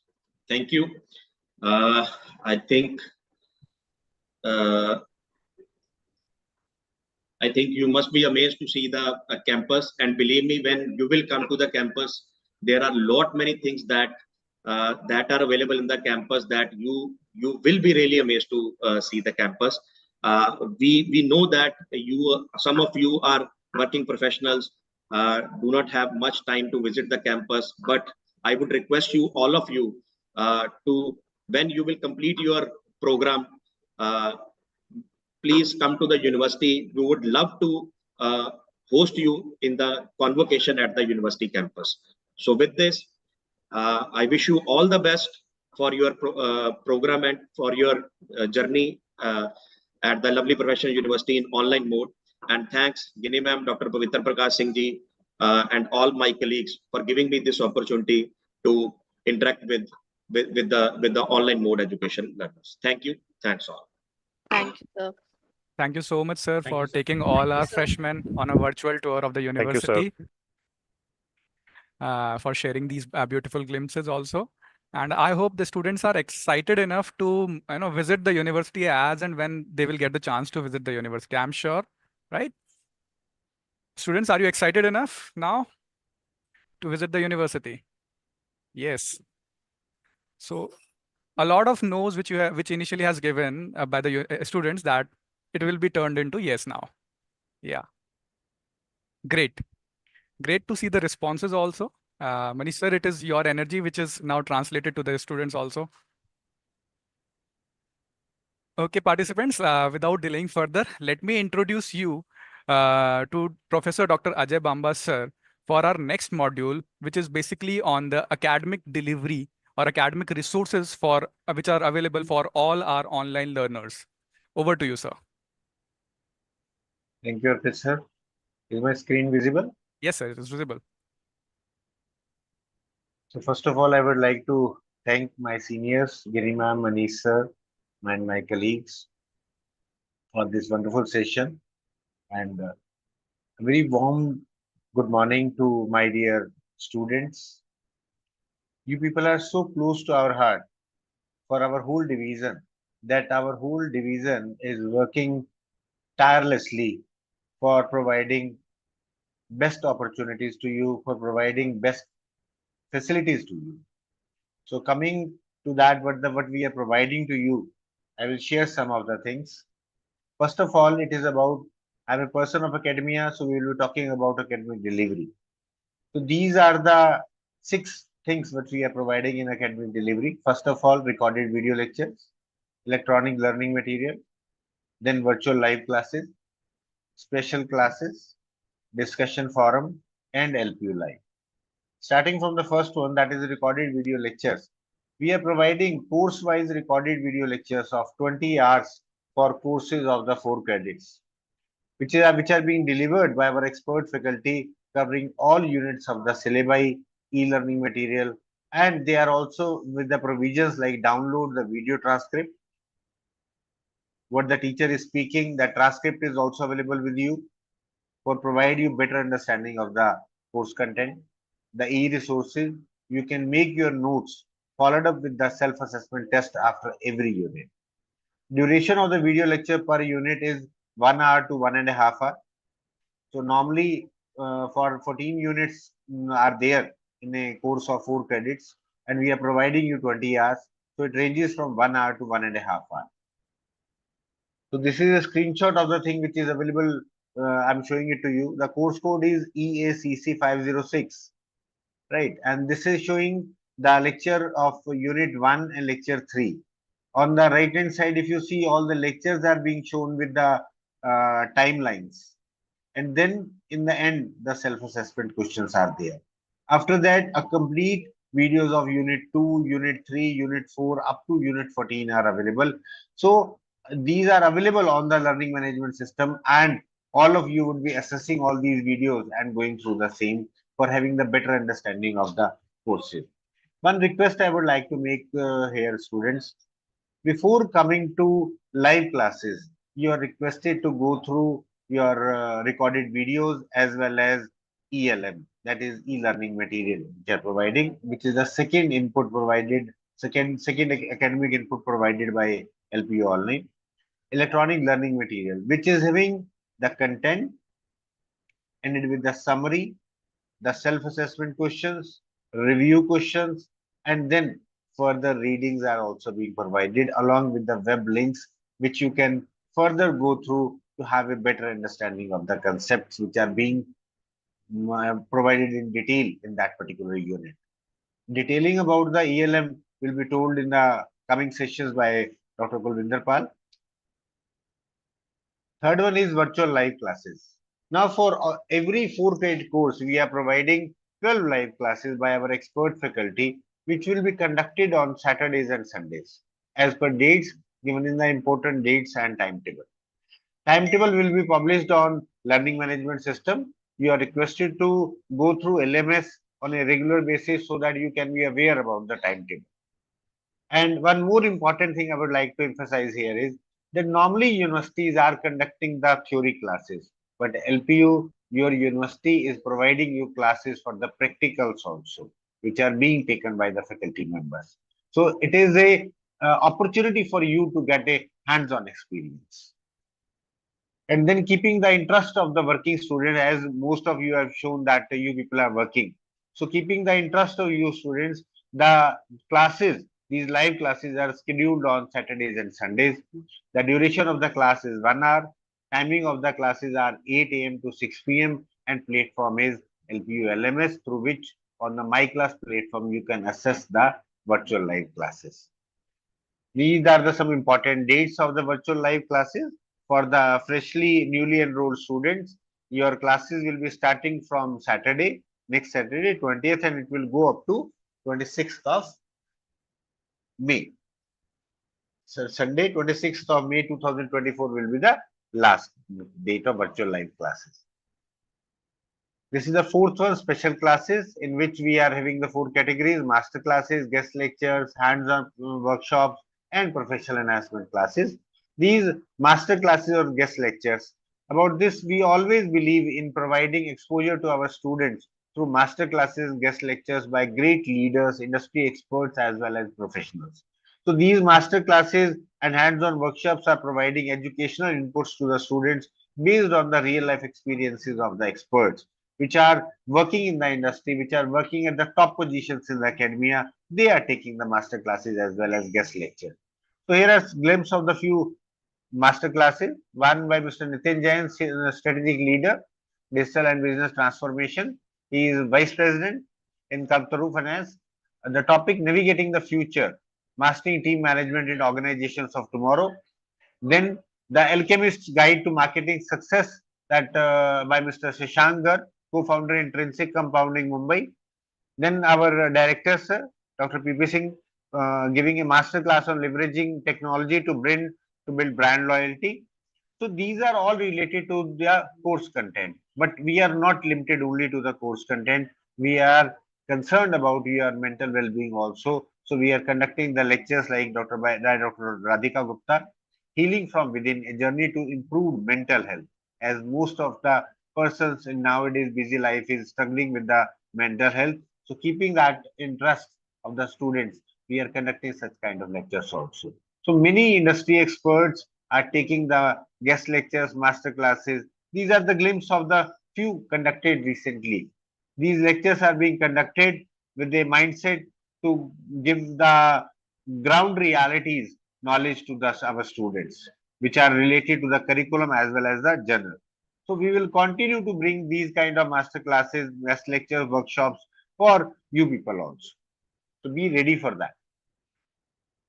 The professional enhancement classes, these special classes are organized under placement enhancement program where students are trained in aptitude, reasoning, soft skills, interviewing skills, right from the course commencement till their placements. Objective of these PEP classes is to enhance your capability as per the career requirements, to create awareness among you and motivate you people to acquire add-on skills other than their subjects, which are the demand of the industry. So these are going by that words. Then discussion forum. This is a very interesting, I would say, forum on which we are providing opportunity for you to discuss your doubts, queries with the your peer students as well as which is being mentored by the concerned faculty also. So on this discussion forum, you can post your doubts, your queries, and a discussion can be held on that discussion forum. The another interaction forum is LPU Live. This is I would say, a group is being created when live classes are being conducted, where students can interact with their concerned faculty and peer students through chat using LPU Live Messenger. So these discussion forum and LPU Live are the in which you can discuss the things with your students. And one more thing, again, I'm emphasizing that as you were supposed to come by going through your recorded videos as well as ELM also. So you will be having certain queries in mind. So come to the class prepared with that queries. Ask the teacher, the concerned teacher about that queries so that a better discussion, better learning can be there. Examination. LPU adopts the guidelines issued by the UGC regarding online examinations. All end semester examinations are the technology-enabled online proctored examination which are being conducted for LPU online learners with all the security arrangements, ensuring the transparency and credibility of the examination. Then what are the other facilities we are having? That is library facility. As Manish sir has shown us the videos also of our central library and the departmental libraries. So as per tradition of LPU, we provide equal opportunities to our all students, be it regular, distance education mode students or online mode students in every sphere of education. So our online education mode students can access the library facilities also during their visit to LPU. Our central library is open from 8 a.m. to 12 night and departmental libraries are open from 9 a.m. to 5 p.m. This is e-library facility, which is very, very interesting. I would say, talking about the e-resources, you can access this e-library through lpu.mapmyaccess.com from anywhere you are sitting. So this gives you access to the remote access to the library resources. So this is the password, username and password through which you can log in. And these are the some of the glimpses which are being available in our e-library. E-journals are there, e-resources are available, e-books are there, e-databases are available. Then library catalogs are there. One open education resources which are available in the e-library. They all are being at your fingertips. Without going anywhere, you can go through e-library, and I would say this is a repository, institutional repository of even InfluNet and Shodh Ganga and Shodh Gangotri also. So you can access all these three on the click of the button. So this is a very interesting, I would say, and educational input being provided by LPU. Laboratory facilities, again the keeping the tradition of equal opportunities at LPU, our online education mode students can access the state-of-the-art lab facilities equipped with the latest software and facilities during their visit to LPU. Our labs are also open from 9 a.m. to 5 p.m. So these are the facilities what we are having for the LPU online students. Thank you. Thanks a lot. And I would like to thank my dear students for having a patience learning, and my seniors and colleagues also for providing this opportunity to interact with me. Thank you. Thank you so much, sir, for making our students and learners aware about the resources which we can provide to them. Okay, learners, now we are stepping towards another essential module, which is about the learning management system. And this platform is undoubtedly is going to play a crucial role throughout your journey, keeping you connected with all of us. And it will help you in, it will be a kind of a very close friend to you towards whenever you're taking this or towards your learning journey. And for this, I would like to invite our Deputy Director for Center for Distance and Online Education, Neha Khosla, ma'am. Over to you, ma'am. Thank you, Arpit sir. Thank you, Ajay sir. Arpit sir, is my screen visible? Yes, ma'am, it is visible. Slides are moving also? Yes, ma'am. Yes, ma'am. Thank you. Good afternoon, all the higher authorities present here. And thank you for the wonderful sessions. Special thank to Guinea ma'am, Manish sir, Lavira sir for the motivational sessions. You always inspire us as well. Now we would be discussing about learning management system, LPU online mobile app, and ABC ID creation. Let's start with the learning management system. Its name is LPU eConnect, and URL to access this platform is lms.lpuonline.com. Key modules of your learning management system are My Account section that serves as your personalized account, then e-communication module for sending all the information through the university, Examination Connect is there, e-content, Course Connect is there, e-library is there, then e-tutorials which gives you access to the recorded videos which is followed by the self-assessment, virtual class that is the platform for attending the live classes, then chat and discussion forum is also there on your learning management system. And how to log in? There are two ways to log in. One is by using the direct link that is lms.lpuonline.com, and another is through the website that is www.lpuonline.com. Click on this LMS login icon and you can access your learning management system. The learning management system is accessible with the credentials provided by the university. You all must have got the credentials, which is subject to the fulfillment of the eligibility criteria and the admission process. I request all the students to please submit your pending documents, if any, as early as possible to have uninterrupted access of your learning management system, and your username is going to be your registration number.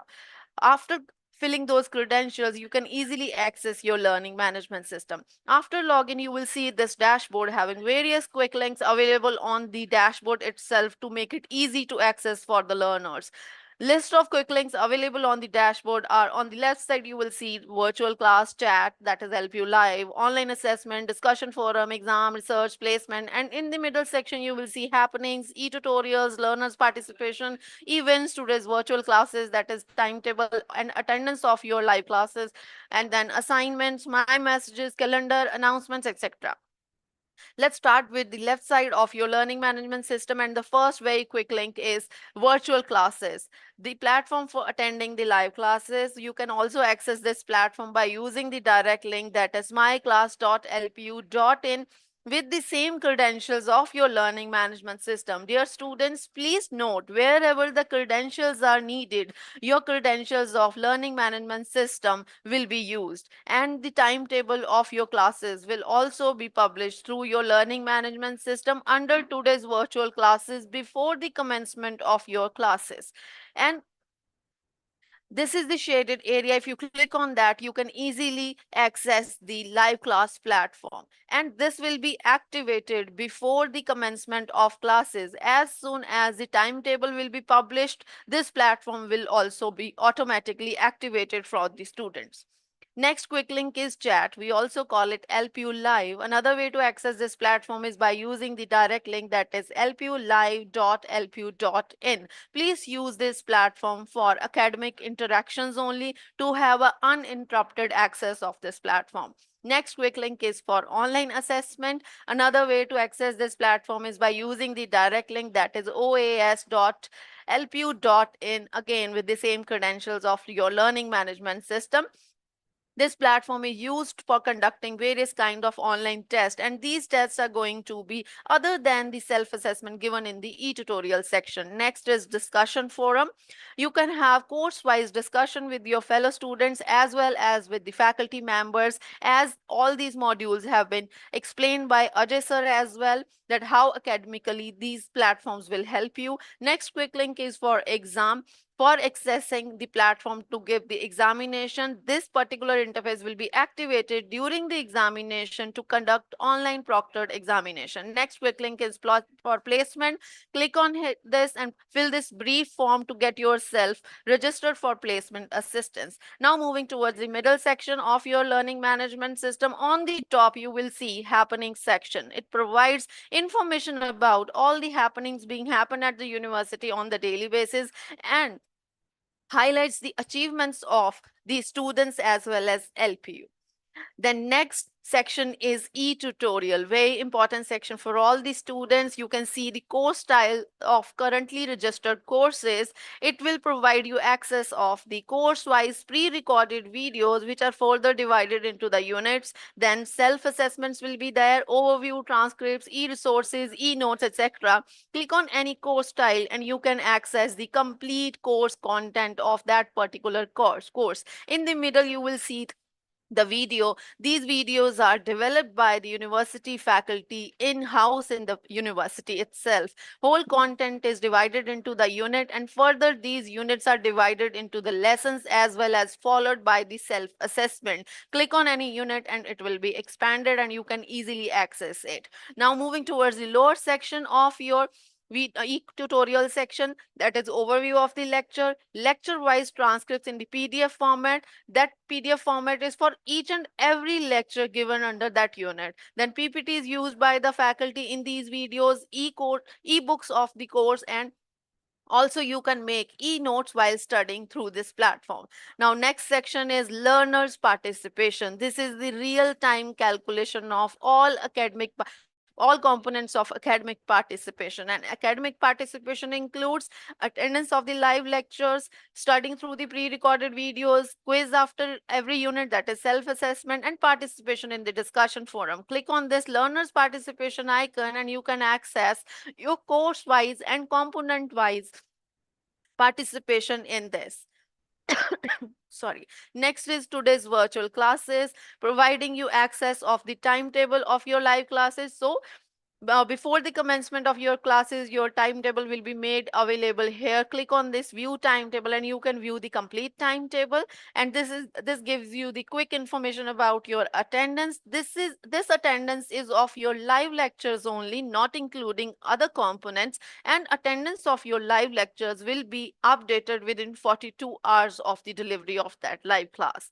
Next, this is the view of your timetable, the view of course wise and component wise your attendance. Assignment section is also given on your dashboard to have a easy access of your assignments.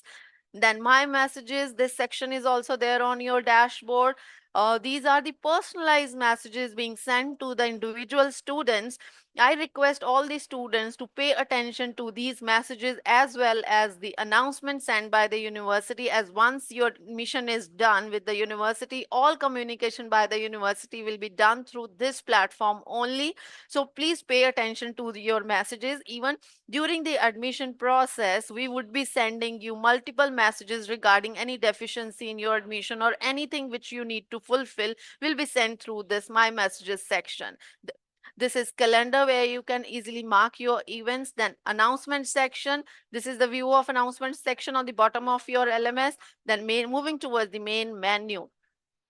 On the top, you will see social media quick links. My account is there. E-communication module, exam connect, e-content, course connect, e-library, calendar, contact us, and the other quick information you can see on the top right is that is your photograph, your registration number, program you are enrolled in. Help manual is also there. If you face any difficulty in accessing the learning management system, you can take help from the help manual.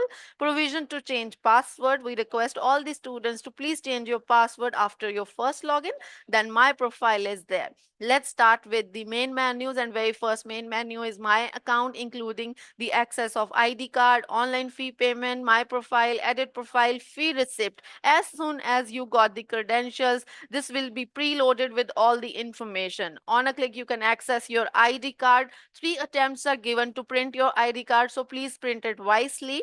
And your ID card can be further verified by using this QR link, as well as by the link given in the instructions section. Your ID card can be verified through the website.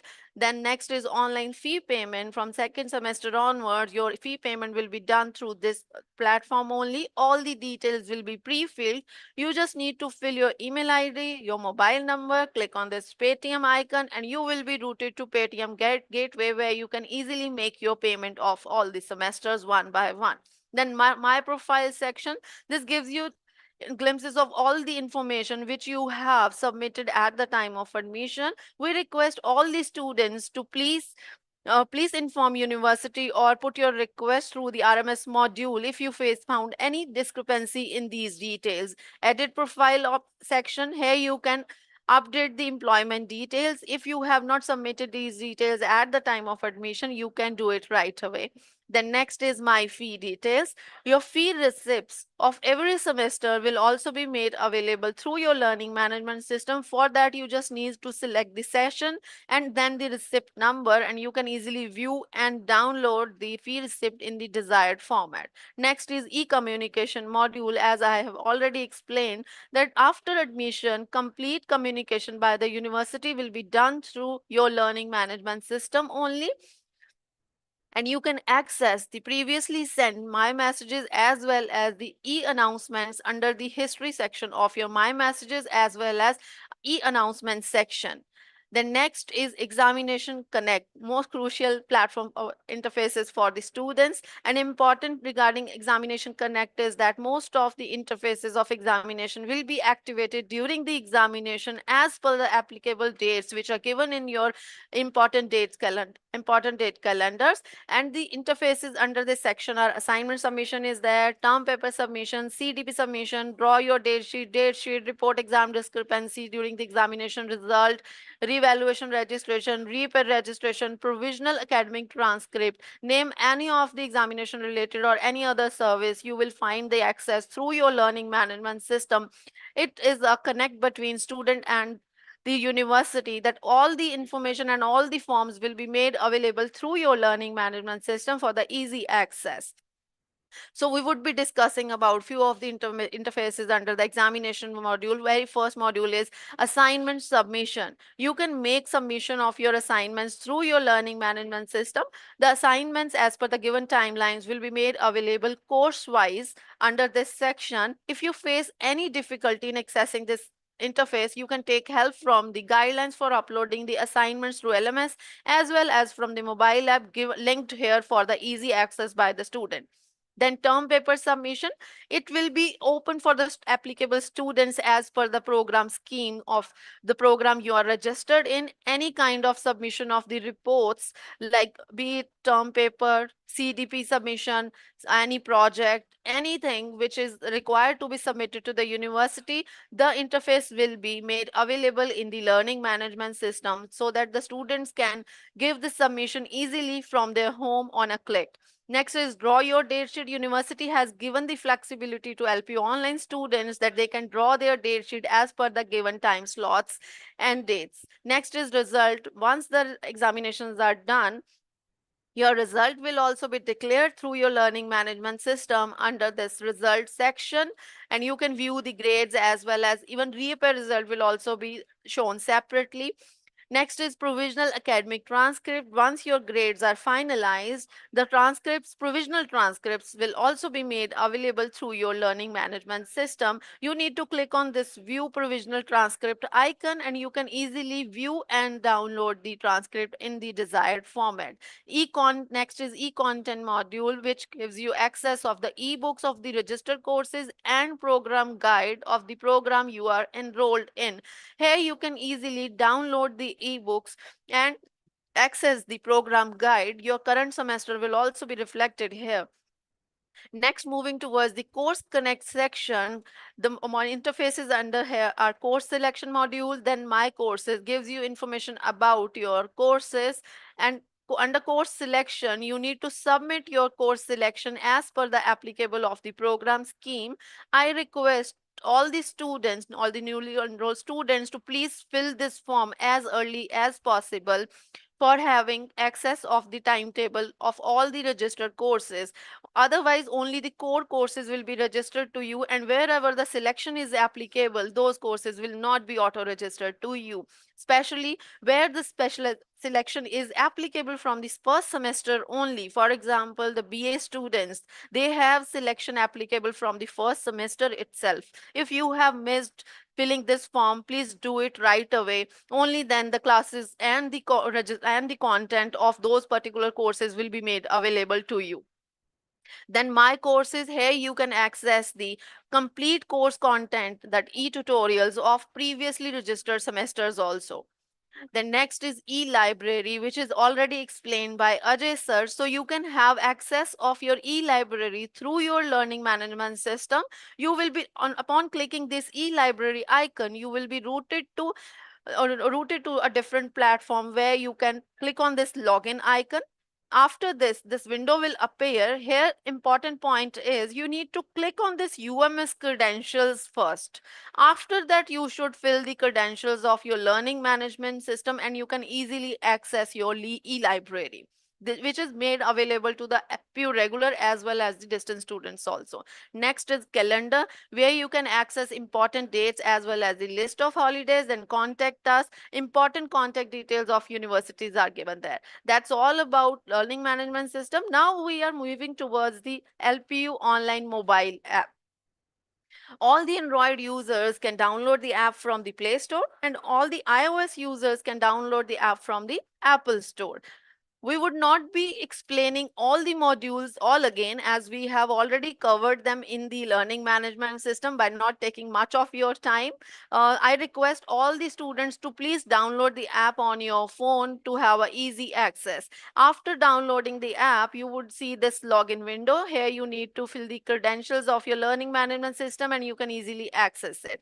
Upon login, you will see this dashboard. On the top, you will see your phone number, your name, your photograph, your program you are enrolled in, and the overall progress. This bell icon gives you access of the my messages and other notifications.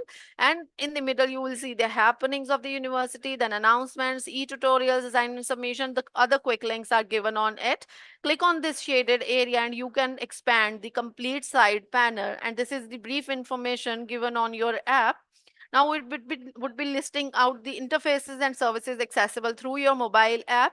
You can access Your announcements, assignment submission can be done through your app. Then calendar is accessible, chat, that is LPU live, is accessible through your app. You can change your password as well. Then date sheet is accessible. You can draw your date sheet through your mobile app. Ebooks are accessible, e-library are accessible, examination related modules are accessible through your mobile app. You can download and view the ID card through the app. My messages can be seen, your profile can be seen, online assessment can be submitted, you can access your program guide, even you can access the live classes. So you can easily give your examination and like attend live classes through your mobile app as also. That's all about the learning management system and mobile app. Now the technology requirement of your LPU eConnect to have a easy and effective access of your learning management system. It's an app like other apps only, and for accessing this platform you just need to have a reliable internet connectivity. Minimum speed needed is 1 Mbps, and the internet availability has to be uninterrupted, and a compatible device you need to have. Any laptop, tablet, phone, whatsoever you have, you can access it easily. And technical specification, most of different devices have different set of technical specifications, so it's important to adjust your device according to the technical specifications for that particular device. And you need to have a updated browser for that. All the This app is accessible in the all latest browser, that is Chrome, Firefox, Microsoft Edge, and Safari, etc. Easily accessible like any other app. Uh, Now moving towards the academic credit transfer. It is also known as ABCID. Since 2022, it's important and it's required for the students that they need to have a ABCID. And similarly, universities are also directed to be registered on the NAD portal, that is DigiLocker platform. So do your universities also registered on this platform? And at the time of enrollment, students are required to submit their ABC ID if you have already created. In any case, if you face difficulty in creating the ABC ID or you do not have, then universities are directed to create ABC IDs on the behalf of students and submit it on the submit it to the regulatory bodies as and when required. So in my profile section of your learning management system, you can also see the ABC ID, which is available in the university record. Please make note of this ABC ID for future reference. That's all about learning management system and mobile app. Thank you so much, students, and thank you, Arpit sir. Over to you. Uh, Thank you so much. a big thank you to you, Neha ma'am, for sharing such a comprehensive information regarding the learning management system to all our learners, right? So learners, ma'am has shared a very comprehensive information regarding the LMS system, and I hope you can make good use of LMS system. Now it's time, since we have started this session for a quite a while ago. So it's time that we will give you a kind of a break, a small break of 5 minutes. And what I would like to tell you that during this break, please make use of this break by putting your questions in the chat box. So put all your doubts, all your questions in the chat box. We will be giving you a 5 minutes break. So throughout this break, please post your questions here. We will be sorting out the questions and making a list of all those questions to answer them, right? So we'll give you a 5 minutes break.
So we have seen a flood of questions in our chat box, and we have been taking a note of all of these questions to be taken during the Q&A session.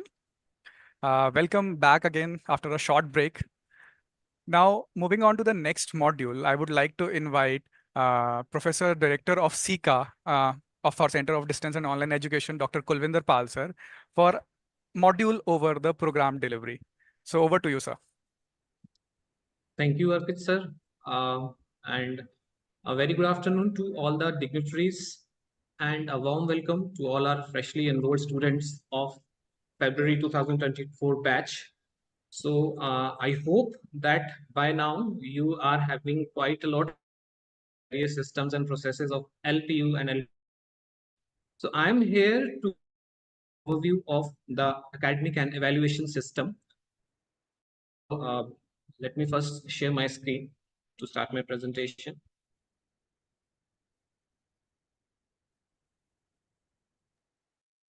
Is my screen visible? It's in process, sir, not yet. Please confirm when it is visible. Sure, sir.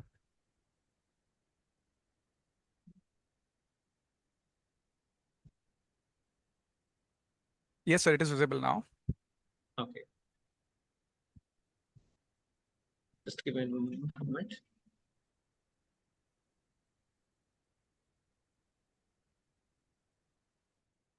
So I will be giving you certain insights about the academic and evaluation system, which we follow for LPU online mode students. And the key aspects which I will be covering are related to academic calendars or important dates. Then some of the key academic resources which we want you to be familiarized with. Then academic counseling modes, Professor Rajibamba sir. And then in the end, I will be explaining to you the evaluation and examination mechanism. So let's start with the important dates. So these important academic calendar, this is available on our website as well as on learning management system. For any updates in these dates, you are advised to refer to the dates which are available on our website or our LMS. But these dates will more or less give you an idea of the major events which are going to happen in your study journey in next 3-4 months. So the important thing, the live virtual classes, which we are starting from 20th April. These are applicable for our third batch of newly enrolled students. The students who have in the month of January, February, some of the students, their classes have already happened, but most of the students, their classes would begin from 20th April 2024. These classes happen on weekends, and the end date for these virtual live classes is 26 May 2024. The timetable would be published in your LMS, so which is there, which is available on our.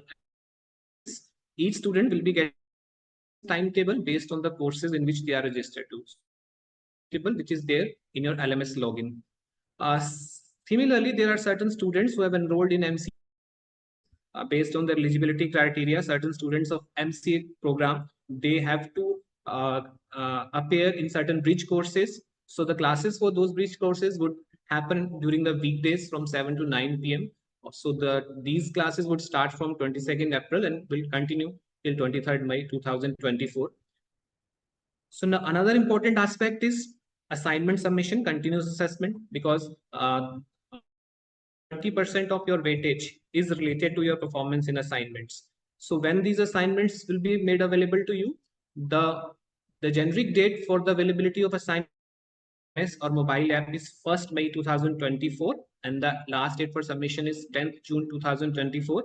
But still, I advise all of you to refer dates which are reflected in your portal, because there are certain courses whose dates would depend on the nature of the course. So you have to follow the dates which are available in your individual LMS login and adhere to those timelines.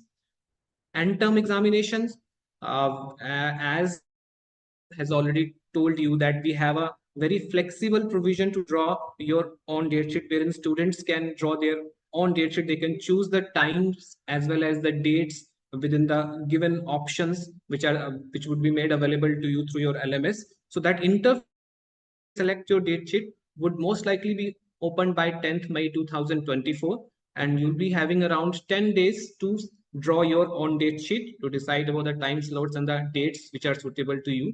So by 20th May, that interface would be closed.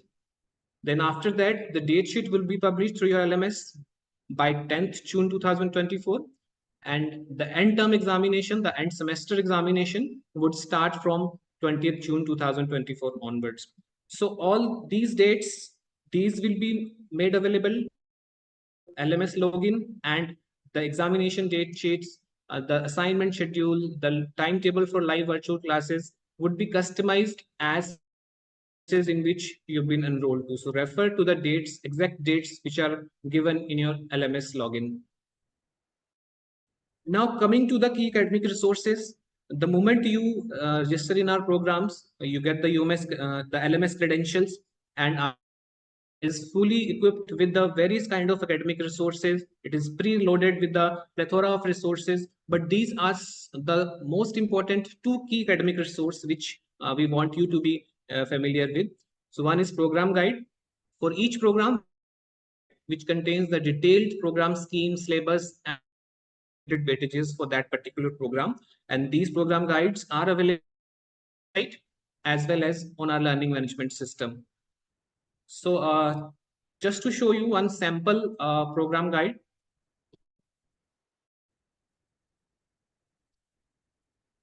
So this is the program guide. Hope it is visible to all of you. This is the program guide of MBA program.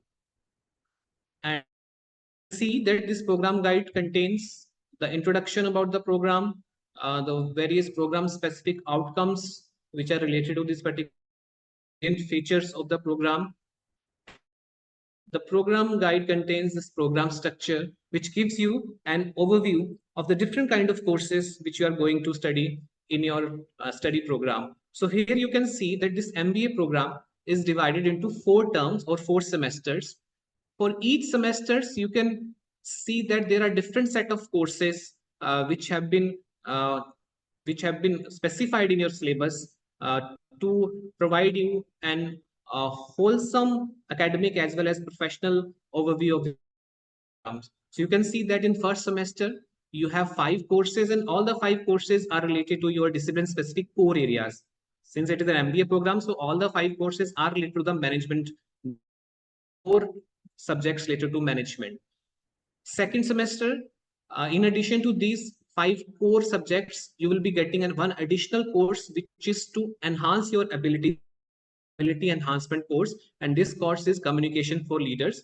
This is specially included here to give you more insights to improve your communications, especially in the business world.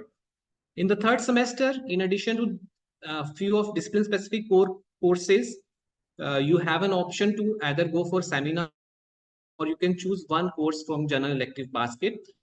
And in addition to these 4 courses, you can see that 3 courses are related to your discipline specific electives. So discipline specific electives are the specialization areas which you will be choosing. For example, in MBA, we have 9 specializations areas. So out of these 9, you can pick any 2 specialization areas. So first 3 courses related to that particular specializations you will be studying in third semester, and the remaining 3 you will be studying in the fourth semester. Marketing. So these 3 courses are related to the marketing. And if you have chosen finance, then remaining the 3 courses will be related to the specialization.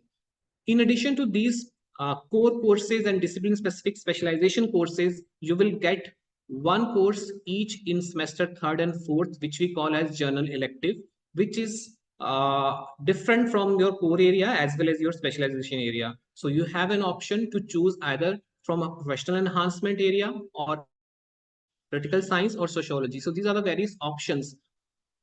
Choose any area. So one course you'll be studying in third semester, and second course related to that area you would be studying in the fourth semester. So these general electives will give you opportunity to explore the areas which are other than the chosen areas, chosen domain areas and specialization areas. And this is as per the things and research in the national education policy, giving you the in terms of curriculum development. So after that, you can see that program scheme is given in the program guide, wherein all the courses which you are going to study in the different semesters, they are enlisted along with the credit weight assigned to that particular course, the weightage which is there for the continuous assessment, and the weight from theory as well as practical exams. Everything is specified in the program guides, and you can also see the specialization Korea special which you will be studying in your third and fourth semesters related to the different options which are available for you. Then you will also get the basket related to general electives. As per your interest area, you can pick the general electives of your choice. In the end, you can find the detailed syllabus for each and every course which is applicable for that particular study program.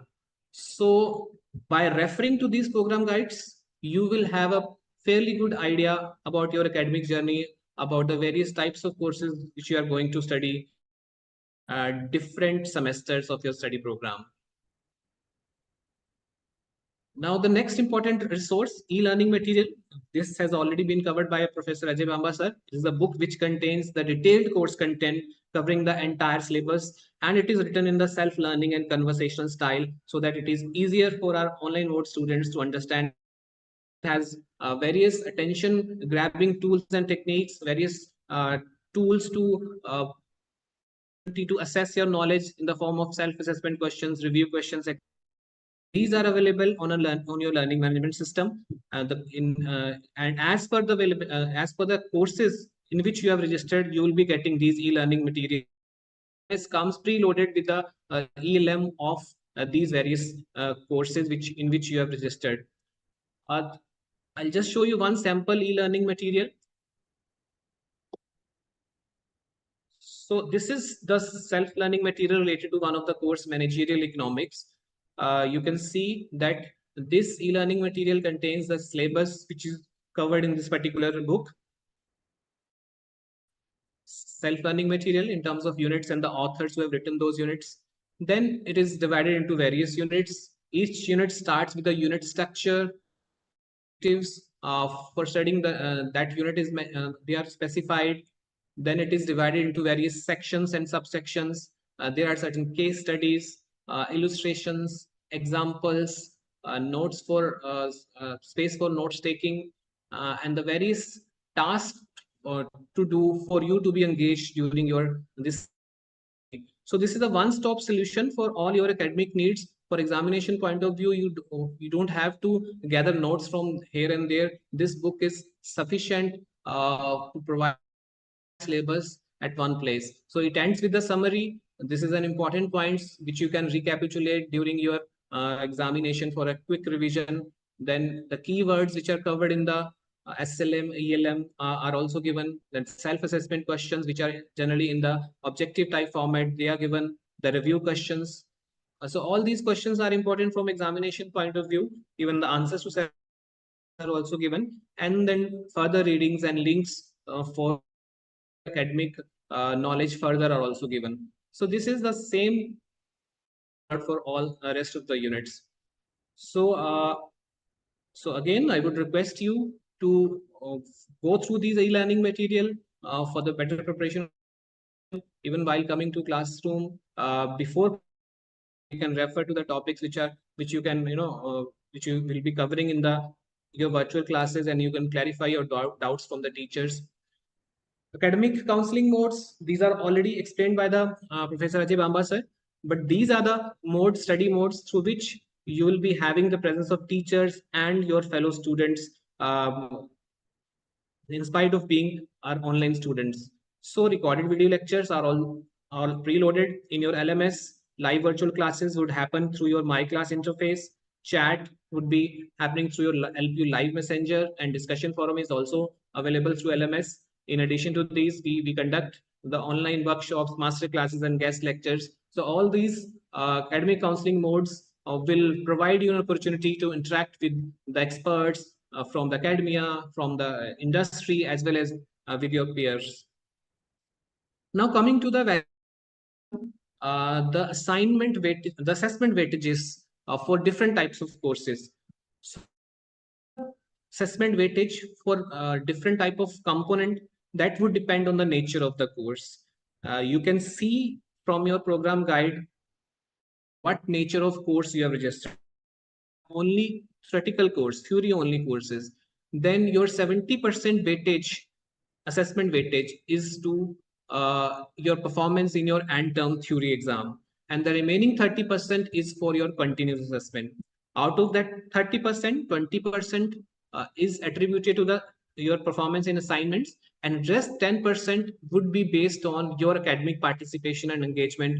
Means how many live lectures you have attended, how many recorded lectures you have seen, how many self-assessment you have attempted. So everything would contribute to this particular component.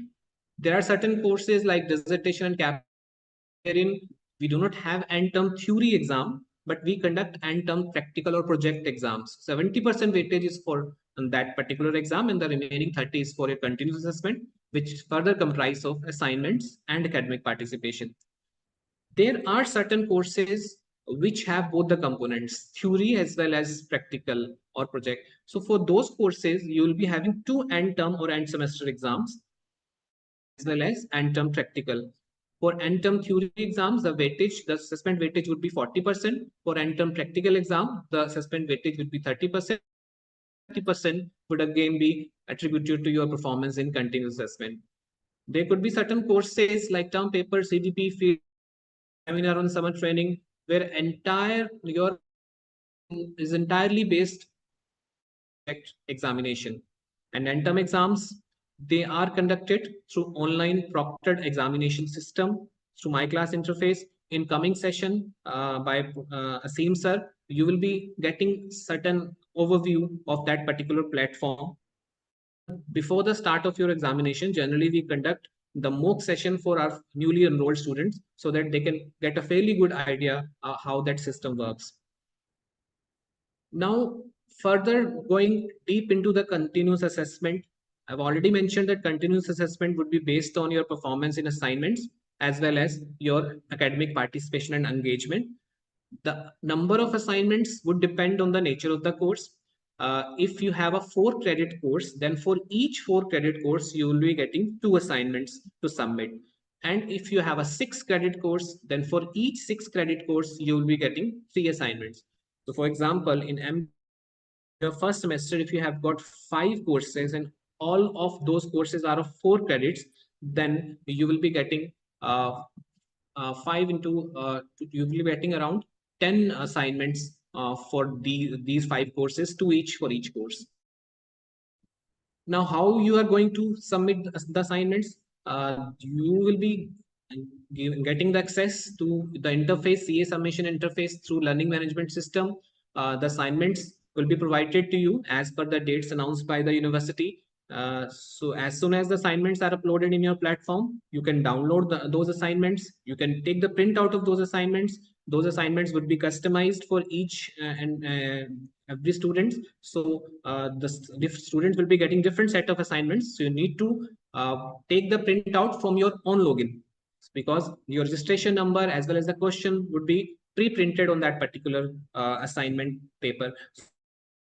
There will be space below the question to write the answers. You have to write the answer in your own handwriting. Then you have to either scan it or click a photograph of the attempted assignment and then upload it on the CA submission interface as per the due timelines. Generally, the pattern which we follow for assignment is you will be getting 2 questions of 10 marks each in each assignment.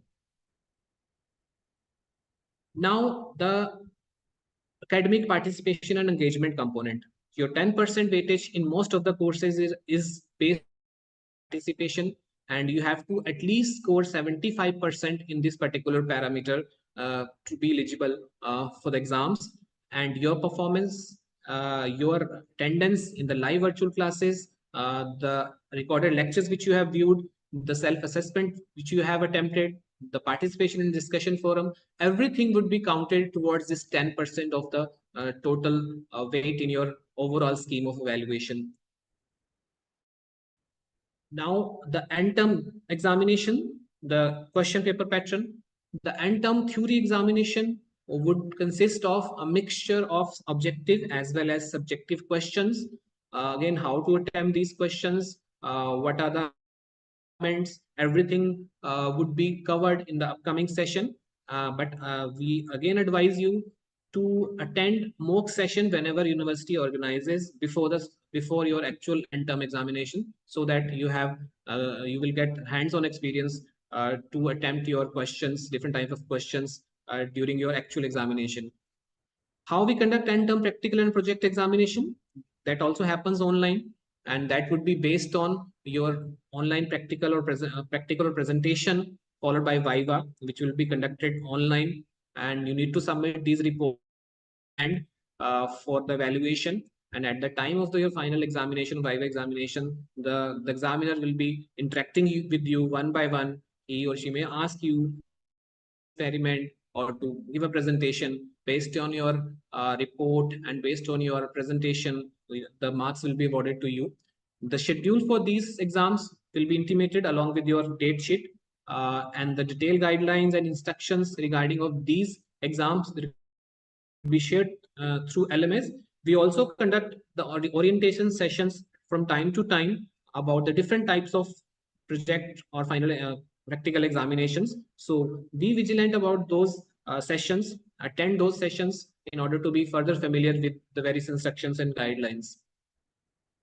Now, what if you are not able to clear any maybe due to the lesser marks or maybe due to you being absent in that particular exam? So how you can cover those pending courses? So we have a provision to for the students to register for reappear. So if you get E grade is a fail grade in your end term exam. So you have the chance to register for your reappear in any of the subsequent end term exams which are scheduled by the university. But you need to be vigilant that should happen within your maximum duration of the program. So for each program, we have minimum as well as maximum duration. For example, for MBA program, our maximum duration is 4 years. So within 4 years, you can appear for your pending or reappear courses in as many times as the university conducts the end term exams. If you're not satisfied with the marks or grade in any of your theory courses, you have the provision to apply for reevaluation as per the applicable fee. And both these provisions, these are available on your LMS, but these will be opened only during the due dates. So after the declaration results, these portals are open around 20 days after the result declaration. So you need to keep on checking your LMS announcements about the various deadlines to apply for these reappear and evaluation provisions. Now at the end, what is the passing criteria? How many marks you need to score pass a particular course? So again, that would depend on the nature of course. Overall, for each course, the aggregate marks, you should at least score 40% marks in total to pass that particular course. But for here you can see that if you have theory only course, again I've mentioned that two types of component in that end term exam as well as the continuous assessment part. So you need to have at least 30% marks in end term or end semester exam, and combining your CA component, you should score at least 40%. So you should fulfill both the conditions. Similarly, in theory and practical courses, the courses wherein you have both the components, you should score 30% marks separately in end term practical as well as end term theory exam, and combining together along with your CA, you should score 40% marks. Similarly, for dissertation and capstone also 30% in end term exam and 40% overall. For term paper CDP related courses, you should score 40% marks in your end term project examination. So this is the condition to pass an individual course. Now, what is the condition to pass the entire program? You have completed all your courses, but in spite of that, if your CGPA is less than 5, your program will not be completed. So your cumulative grade point average must be 5 in order to complete that program. How we calculate this CGPA? That would be based on the grades which you'll be getting for each course and the credit weights which is assigned to that particular course. The detailed form available in the examination related guidelines, as you can refer to that. Familiarize with CGPA. And what is the conversion factor which we follow to convert CGPA into percentage? We follow the conversion factor of 10, So you need to multiply your CGPA with 10 in order to get the overall percentage of that particular program. So if your CGPA is 6, in terms of percentage, it would be 6 into 10, 60%. So CGPA would decide about your eligibility to be academic topper or to be a gold medalist. So majority of toppers and the gold medalists, they fall in the CGPA bracket of 9 and 9.5 and above. So we encourage you to excel in your academics, get the highest grades in each of the courses in which you have enrolled, and strive hard to excel in your academics and get into this toppers and gold medalist categories. I'm happy to share this convocation which was shared university in the month of February. Our online mode students, they were felicitated by the chief guest for being academic toppers, and many were chaired by the entire universities because that was the first batch of our online mode students which was passing from the university. So with this, this session is now over, and I know there are many doubts. I can see from the chat box. We majority of your doubts during the question answer session in the end. From the time being, thank you from my side and welcome to this your online mode journey. All the best for your bright future and your academic excellence, which you can strive for during your stay with LPU Online. Thank you. Thank you very much. Thank you, KP sir, for sharing such an in-depth information with all of the students. And I think by now students must have a clear perspective that how things are going to work academically here. Right, students? Do you have some ideas now?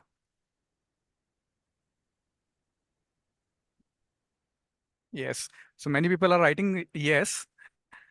Correct. Correct. Okay. Thank you. Thank you, sir. Now, keeping your seat belts tight, let's move towards our next module, which focuses on how you will be attending classes online and taking your online exams. It will familiarize you with My Class and online examination system modules or platforms. And for a detailed analysis of this module, I'm introducing Assistant Professor from Center of Distance and Online Education, Mr. Asim Khanna, sir. Over to you, sir. Thank you, Arpit sir. Hope my screen is visible to everybody. Yes, sir. Thank you, Dr. Kulwindapal sir, for your wonderful session. I once again welcome all our online students. In this session, I will be giving you the overview of My Class portal, online examination, and the e-library. So let me tell you all, this particular platform will play a very crucial role in your journey and will keep you connected through your online journey and will be the one of the most important buddy for the online learning program.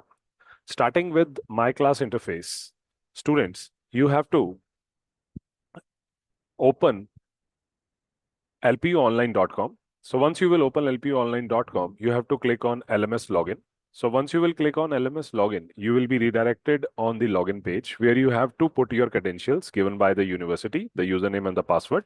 So once you will click and open that, you will be redirected on the LMS dashboard where you have to click on the left side on the blue pane. You will get an icon of virtual classes from where you are going to click on virtual classes. You will be redirected on this menu tiled page where you have to click on view class and meetings. So once you will click on view class and meetings, you can join the virtual class from here. So if you will see in this interface, you will get different type of color tiles, which are basically representing the different classes. So like upcoming class will be highlighted with blue color, delayed class will be highlighted with red color, ongoing class will be highlighted with green color, then completed will be with the gray color, and expired will be with some lines. So we are going to discuss all these things in the next slide.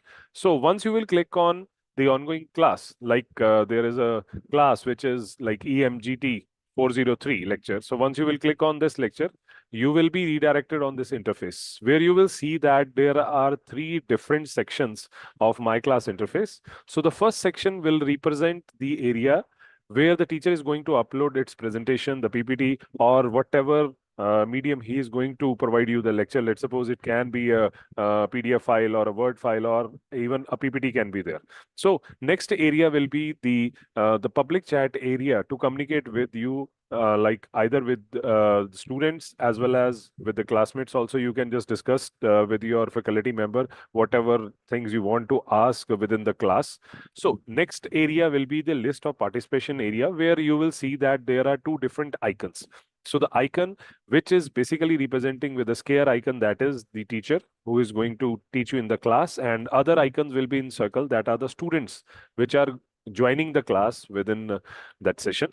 So the next the area which is very important for you students, that is the audio and video area, from where you can join and you can put your mic on speaking mode as well as on listening mode also. So the next part is the raise hand option, which is a very important option for you students, because you want to ask anything. So while between the class, if you want to ask anything, you can just raise your hand. It will not disturb the whole class until the teacher can understand that you want to ask any question, and the name of that student will be visible on the screen. So teacher can automatically ask you if you have any query or you want to ask any question, discuss anything. You can just raise your hand in between the class so that the teacher can answer your queries as well. So after this, we have the quiz section, that is the poll section, where uh, in this section, teacher can gauge the participation or level of the students. So in between the class, by conducting poll, and can see the real-time analytics of the student responses. So teacher can find which student has not respond, and can further like most give more emphasis on those students who are not participating in the class. So it is a very important part that you can join the poll as well as you can answer the poll question also. So this is the example where the teacher is going to upload the question. So once the teacher is going to upload the question, you will get the question on the screen, from where the teacher can create the question, and once the question is visible, you will be getting a dialog box in which the polling answer options will be there. So you have to press any option from there, just like we have this question and there are four answers which are there. So you have to select the correct answer. So once you are going to select the correct answer, this response is going to be sent directly to the teacher interface, where teacher can see the real-time analytics of the student responses, as well as he can also see that whether the student had respond to the poll question or not, and he can also track on individual student responses as well, and he can just see further like he can emphasize on the students which are not participating in the class. So he can easily gauge the participation level of the students, and even he can also give more emphasis to the students who are not participating. So this is a very important thing. Next is the breakdown rooms. So this is a very unique feature which you will find, which you not find in any other platform. It is basically we can divide the whole class into different discussion rooms. So if some teacher want to discuss any case study, or he want to discuss any particular topic which can have a healthy discussion between the class, so teacher can divide the class into different breakout rooms. So these breakout rooms are basically created for some group activities, where the student can interact between the discussion, and they can participate in the discussion with their own point of view, and teacher can supervise easily by moving into the separate classes. So like this here, the teacher is going to just divide the room into different classes, where teacher can provide you with 2 rooms, 3 rooms, depending upon the strength of the students and for what time the discussion is going to be handled. So it can be on 15 minutes or 10 minutes, that can be there. So once the teacher is going to give the like he's going to control the rooms, so he can just move in between the rooms as well. So there can be 1 or 2 rooms. So here, if the teacher is providing you with the random selection, so you student can directly choose whether he has to move to room 1 or room 2. Otherwise, the teacher can directly provide the list of the students, like which students are going to enter inside the room 1 and which are going to enter inside the room 2. So it depends upon the teacher. He can also manually like divide the multiple students into different rooms, and there can be a healthy discussion in between the room for a particular duration. So it helps the student to understand different level of case study, as well as the different uh, we can say the topics which are being discussed by the whole class in between the session as well. So next This feature is very important, student, because all the lectures are recorded at this platform automatically. So students, at any time, if you're not able to attend class, maybe some problem is there, or maybe you are getting you may not at that time attend the class for any reason, you can have the lecture recordings also. So these lecture recordings, you can again get it from the same interface. When you are going to click for your virtual classes from the left pane, you will be selecting the view class tile. So once you will select this view class tile, you will be redirected on this page. So now here you can select a particular date for which you want to see the class. So once you will click on that date, let's suppose I want to see the 10th April class. So once I will click on that, there will be a class which has been completed. So you can select that class. So once you will select this class from the gray tile, you will be redirected on this page where you have to click view recorded lectures. So once you will click on view recordings, you will be getting the recording of the entire lecture from each and every timeline. That means you can get the class interaction which was done on the chat box, as well as what teacher has presented in the class as a presentation. Maybe it can be a PPT, any other document also. So you can see the entire class, whatever things were discussed in the class, as well as all the things from each and every timeline. So this is very important feature where a student can also like whenever he want to see the class in between, even he can also revise something with the just going through the classes as well. So these are some of the video series which you can also see, and you can go through like how to join my class, how to interact with the teacher, how to use the presented tools as well. All other things are being discussed in this video, so you can just go through these videos as well. Next is you will be proctored in the examination. So students, while as you know that the end term you are going to appear for your examination, for that you have to know that you are going to be proctored by a proctor in the whole examination. So in this, there will be a proctor who is going to monitor you at the microscopic level in the entire exam. So how to go for your examination? So you have to click on same interface. Once you will click on the interface, now you have to click on test tile. So once you will click on test tile, you will be redirected on this page. So this is the page where you have to give the permissions to the browser that and the system that the application is going allowed to configure all the different settings of your browser as well as your system. So once you will allow them to know your location, your camera, as well as the microphone settings, you will be redirected on this particular page. So here you will see that the test and the corresponding test time will be published, as well as the button will be there where there will be yet to start. Like we have this slide in which yet to start is there. So this icon shows that the exam is going to start. So once the time is there, the open test examination button will be it will be visible, and from here the student has to click on open test. Once you will click on open test, you will be redirected on this page where you have to allow your location first. So this is the environmental check section where student will be providing multiple permissions to the application, that is the my class interface. So you are going to provide the application, as well as automatically it is going to assess your operating system as well as the browser settings. So once it has been done, then you have to click on audio as well. So once you are going to provide the permissions, you will see that the webcam is going to be open and your image is going to be shown on the left side of the screen. So student, do remember that you have to be alone in the examination room while you are going for your examination. So there will be also a check by the proctor at the time that you are alone in the examination, as well as you have no other unfair means which you are going to use in the examination. So avoid each and every unfair mean while you are going for your examination as well. So after that, you have to go for your audio settings. So here you have to click here to check audio. There will be a 1 second audio which will be played by you. So once you are going to play this audio, that will be provided for checking your speakers as well, that the audio is coming as well as your mic is also working. So once you will click on this, there will be, you are going to speak something. So once you will speak, it will detect your microphone, and now here continue to test button will be visible under your webcam area. So where your picture is reflecting. So from here, you are going to click on continue test, and this will be the interface. This is basically the interface which the proctor is going to see. So this is the interface where proctor is going to proctor each and everybody in the same session when the students are going to give their examination. This is whole about your examination section. Next is how to access the e-library, as Dr. Ajay Mamba sir and Dr. Kulwinder Pal sir has told you about the e-library.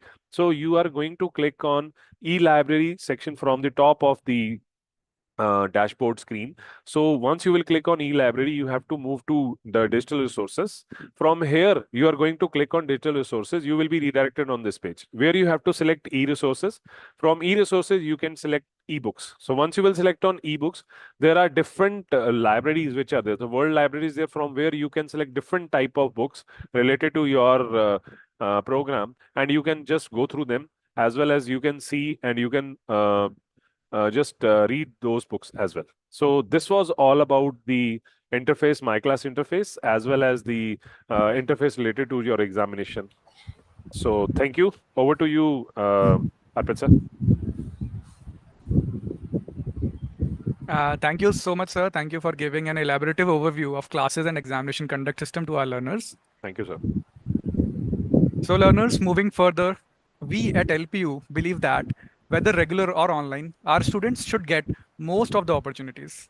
And our rational belief is to let our students stay connected with us so that all for a reasonable doubts and queries get answered, problems get resolved, and you remain updated. The upcoming module mainly focuses on student support services, and it will keep so that it will keep you connected with the university. And for this, I would like to invite the senior officer for Center of Distance and Online Education, Miss Anna Vinocha ma'am, to share all the possible ways for you to let's stay connected with us. Over to you, ma'am. Thank you, Arpit sir. Is my screen visible? Yes, ma'am. Good afternoon to all the dignitaries present over there. I would like to thank you, Lavira sir, Gini ma'am, Mani sir, for their inspiring words. Uh, Students, I would like to congratulate you all for your new journey with LPU Online and welcome you all to LPU family. So in my session, I'll be talking about the support services that you will be getting during your course time. I'll be covering these 9 topics. So beginning with counseling, or you can call as relationship management cell. So we have a call center team who is available to address all your concerns. The team is available from Monday to Saturday between 9 a.m. to 5 p.m. to address your queries. I can see various concerns related to your LMS credentials, your questions related to assignments. So you can get in touch with our support team on this number. The number is 01824 520 You can note down this number and you can call our helpline number between 9 a.m. to 5 a.m. and ask your queries. Since your live classes will be conducted on weekends, so the team will be available on weekends as well between 9 a.m. to 5 p.m. So this is the one medium through which you can reach out to us. The second medium is our relationship management system. So it's a university platform inbuilt, uh, created by our IT team.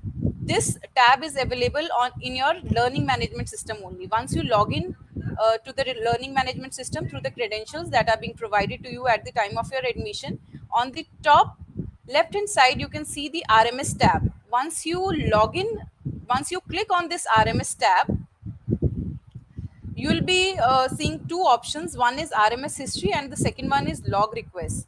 In case you have any concern, any feedback, any suggestions that you want to give, you can just log a request. Once you click on the log request button, this window will appear where you have to select category, subcategory, you have to mention the subject and your message. So once you submit this, your query, you will get your query or feedback, whatever you have mentioned in the subject, and we'll ensure that the team will get back to you within 48 hours with a solution. So these two mediums are there through which you can reach out to us. One is helpline number, and second one is the grievance handling mechanism, which is relationship management system given in the LMS in your learning management system. Now coming to a very interesting part, which is the placement support, the support that you will be getting in terms of placements. So we get queries of the students that do we provide placement support to online learners? So the answer is yes, we do provide placement support to our online learners. We conduct placement drives which are 99% virtually. So the announcement, there is an announcement section in your learning management system. Whenever a placement drive is conducted, the communication of the same will be done through the announcement section. In case you feel that your skill sets and matches with you, the student can register for that particular drive and appear for the virtual interview.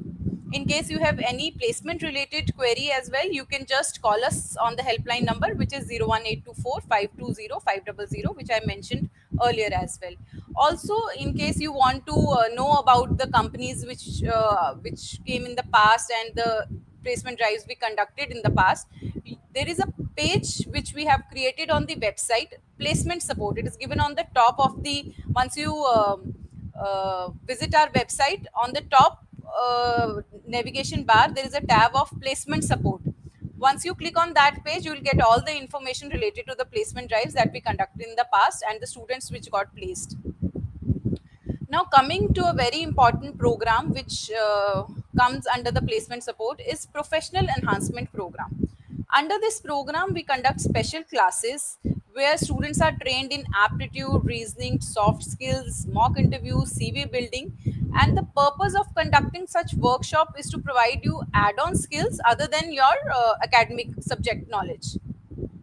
So as I mentioned that we do provide soft skill training and mock interviews, and the purpose of conducting mock interviews is to make you practice about what to say and do during the interview and get value addition, get the feedback, so that you can evaluate yourself in terms of your body language, your confidence, etc. These are the glimpses of a few of the workshops conducted in the past. We have conducted recently conducted workshop on communication excellence. We have conducted workshop on Excel essentials, entrepreneurial spirit. So these are the glimpses of these workshops. Now comes the opportunities that we provide apart from academics.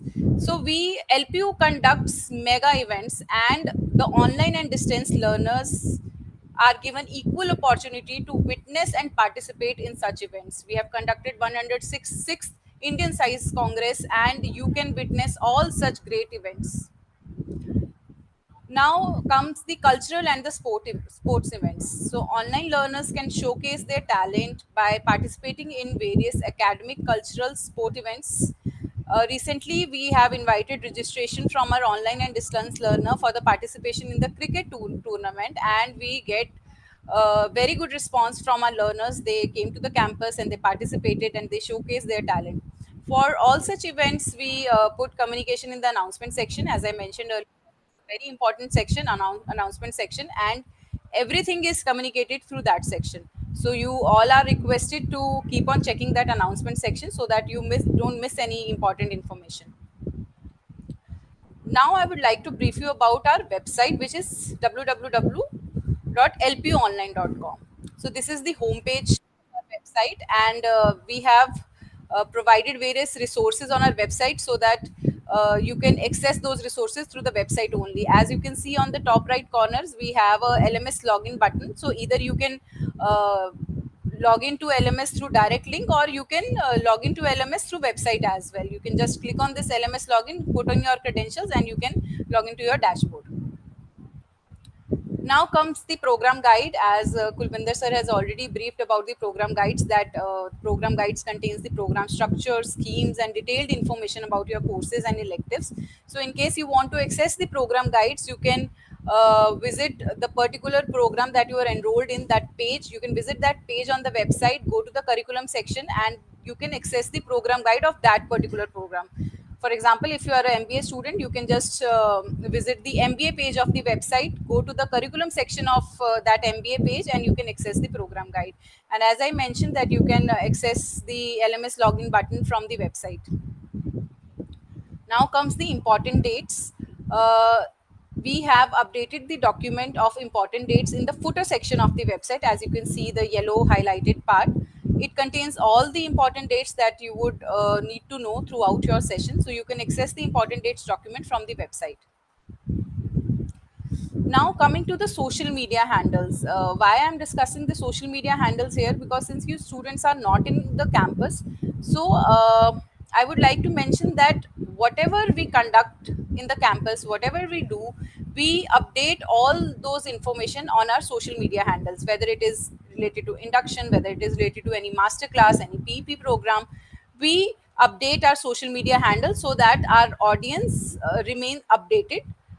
So I would request everyone that in the end of the session, I'll be sharing the social media links with you, and I would request everyone to follow and like our pages so that you don't miss out any of the information. So we are present on Facebook, Instagram, LinkedIn, Twitter, and YouTube. Last but not the least, I would like to mention about the scholarship provision that we have to encourage the national and international level achievers in various fields like sports, R&D, social service, bravery awards. We provide full fee waiver on the program and examination fee in case a student is interested in knowing about the entire scholarship policy. He or she can access the document given on the footer section of the website. So once you open the website, you have to go to the footer section. There is a tab of disclosure of information which you need to access, and there we have put in the scholarship policy. Similarly, fee refund policy, I will not be briefing the entire fee refund policy, just briefing the 3-4 cases. But in case a student wants to know, access the full document, the same is present on the footer section of the website. So this policy, in accordance to what UGC says, in case an applicant withdraws on or before the last date of admission, the entire amount will be refunded apart from the deduction of the processing fee.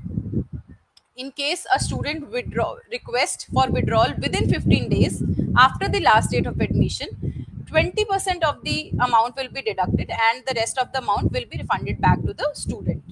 In case a student requests for withdrawal after 15 days but less than 30 days, 50% of the total fee will be deducted and the rest of the amount will be refunded back to the student.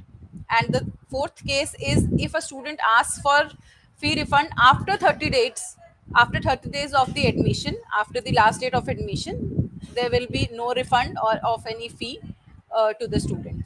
So as I mentioned, that in case you want to access the entire document, you want to read the entire document, you can visit the website and you can access this document.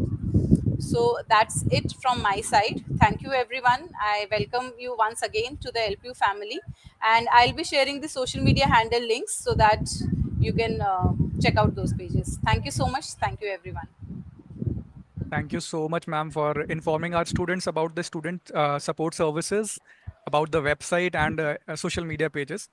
And dear participants, as Anna ma'am mentioned, that following us, following our social media pages will help you in knowing that what are the recent events or what are the upcoming events we are organizing for us, for you people. So it will help you ultimately. So do follow our social media handles. And recently, our team has also shared a link for giving a feedback for this event, for this induction event. So do give us feedback using that event, using that link, which has been shared in our chat box. So please give us a feedback and follow our social media handles now.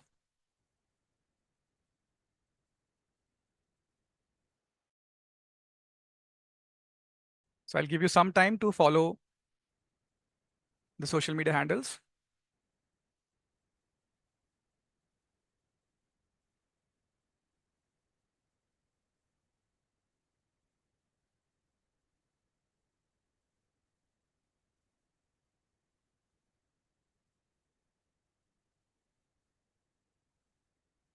All right, learners, now it's time to have your queries and doubts resolved in our next segment of doubt clearance and question and answer session. So we have come across queries during the registration process also and during our break also. And for ease of that, we have already prepared a set of frequently asked questions. And I'll assure you that you will get a clarity about your doubts and queries which you have posted to us. Okay, guys. So take my suggestions. Please remain connected in this segment as the resource persons are going to address your questions. In case of additional doubts, you can also write your queries to us again.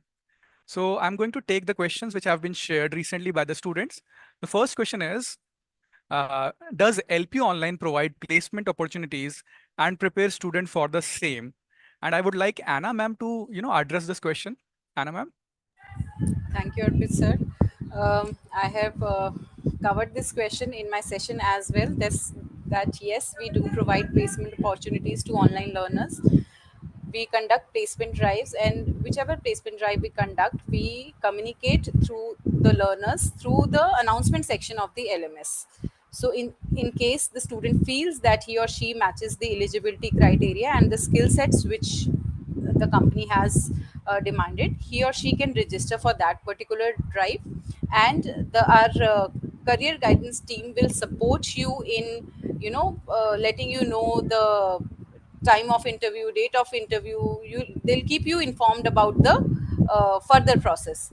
And for preparing you for the placement drives, we do conduct professional enhancement program, which I have covered in my session. That we conduct workshops on CV building, we conduct workshop on mock interviews, communication skills, and we try to provide you those add-on skills which are required in the job market. So I hope I'm able to answer this question. Yes, Thank you, ma'am. Arpit sir. Thank you for answering this question, ma'am.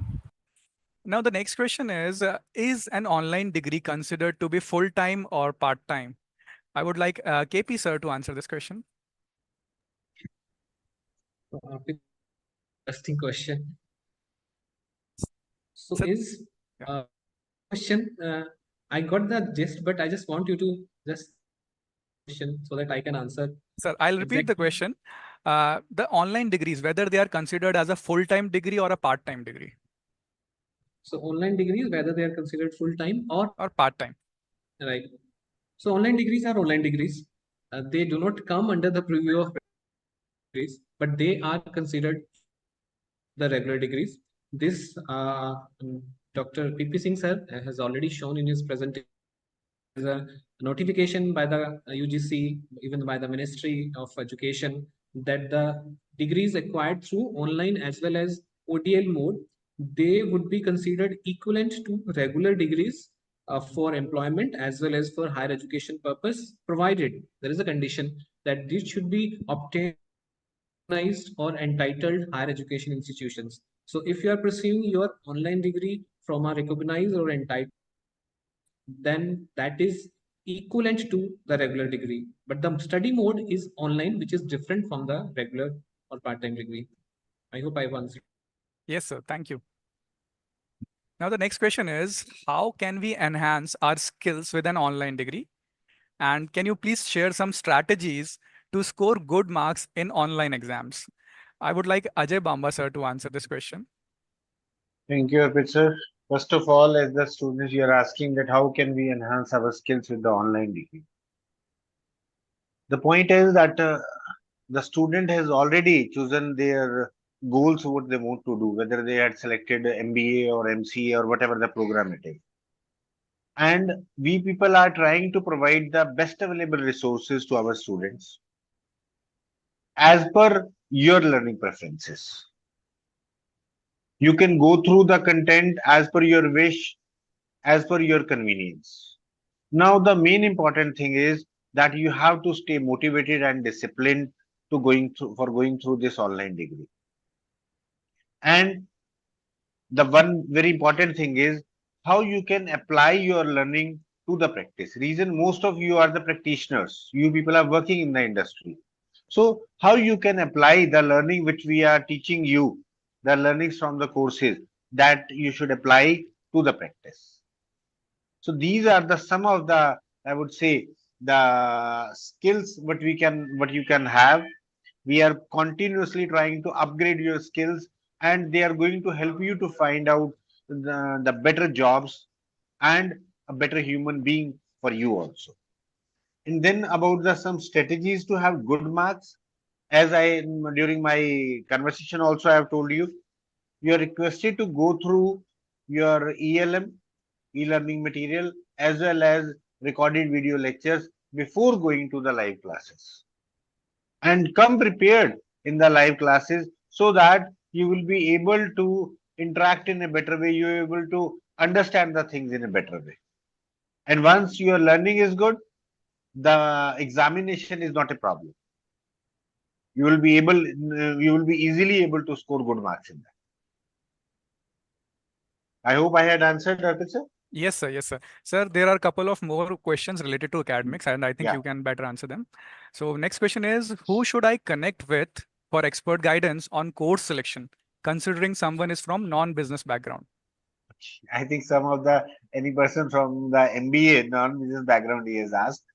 No issue. We are having the academic counselor, so you can put your request through RMS or through our helpline numbers to our team, and they will connect you to the academic counselors who can guide you that which disciplines specific electives to be chosen, which generic elective to be taken. They can guide you in a better way. Academic counselors are there to help you out. Correct, sir. Correct. One more question is there, sir. As an employed individual opting for pre-recorded virtual class and lectures over the pre-recorded class and lectures over participating in live sessions on weekend, whether it will, affect their attendance if they see the pre-recorded classes or Okay. live lectures. First of all, I would like to say one thing that as we are conducting these classes on Saturday and Sunday only. So we all request you to please attend these live classes. But due to your professional commitments, if you are not able to see these live classes, you can go through the recording of these live classes also. And your attendance is not going to be hampered with this one. So you have to, but your first preference should be the live classes. The reason is simple, your learning will be better in the live classes. It is not about attendance part only, it is all about the learning also. Correct, sir. So you should try to attend it, but if you are not able to, that is not a problem. That will not affect your learning at least. Correct, sir. One more question, sir. When will the online classes are being held? And is the laptop compulsory during the online classes? As I have mentioned in my PPT also, that the classes will be starting from 20th of April. That means the coming Saturday. Live classes will be starting from 20th of April. And in the case if you are attending the classes from the phone, you will be able to attend it in a only listening mode, not interactive mode. If you are attending it through laptop, it will be more in a interactive mode. You can interact with the students, whatever the queries are there of yours, you can ask it from the concerned teacher. You can discuss the things with them. So that's why we prefer that if you attend it through laptop, that will be better. But if you are not able to due to your circumstances, then you can attend it through mobile. Correct, sir. But try to attend it through laptop. Correct. And sir, can you elaborate more on the term paper to the students? Some students are having doubt on the term papers. Term paper, I would tell you, Arpit sir, it is more of a small research paper in which you will be talking about, the student will be talking about developing any idea about any particular topic, preparing he will be going through review of literature, what the previous studies have been done. And on the basis of that, he will be developing on some objectives and how he can fulfill that objectives. We will be completing that particular term paper and submitting it to the university. It will be more of a research. If any student, because many students are there who are interested in going for the research. So if you are interested in research, then you should opt for the term paper as well as dissertation. But many times students who are working, they are not interested for going for research. In that case, at the place of term paper, they can opt for the courses also. Correct, sir. Correct, sir. Next question, KP sir, I would like you to answer this question. How can assignments be uploaded and answered? How can assignment be uploaded and answers submitted during the exam?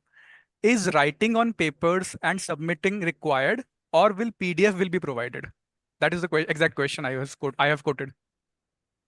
Okay, so this question, I think it can be divided into two parts. First Yes. part is related to assignments, submission, and second part is related to the answers during the examination. Correct, sir. You will be getting the assignments in the PDF format, but you need to download it, print it, and then write the answers in the available space in your own handwriting. And then you can upload it by scanning it using your laptop, or you can click a picture with your mobile using your LPU LPU online mobile app.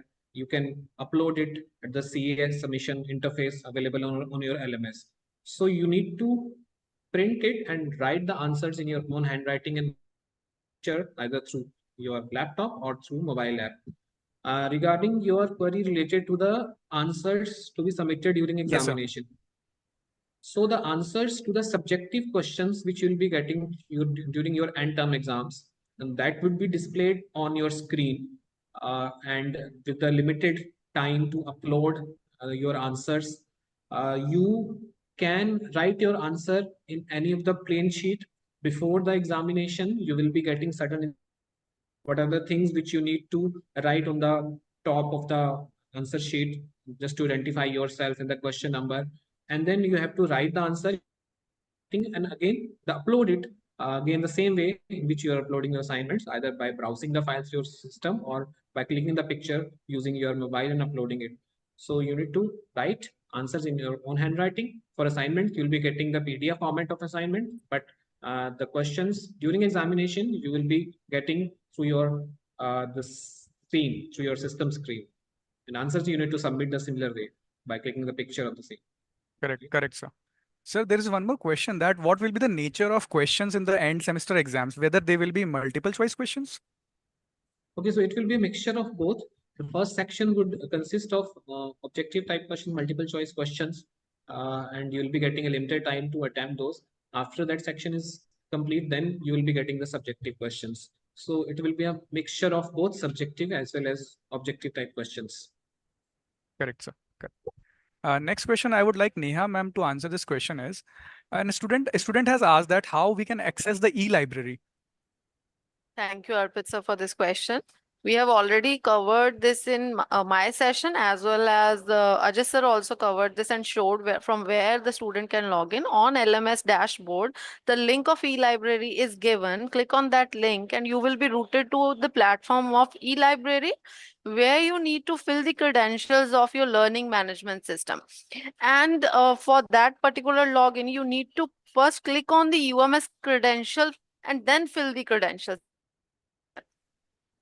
Hope I have answered the question. Yes, ma'am. Yes, ma'am. So we have taken a lot of questions, ma'am. Some students are also asking, like if you can share the details, that what is the ABC ID and what is the use of it? See, the ABC ID is Academic Bank Credit ID.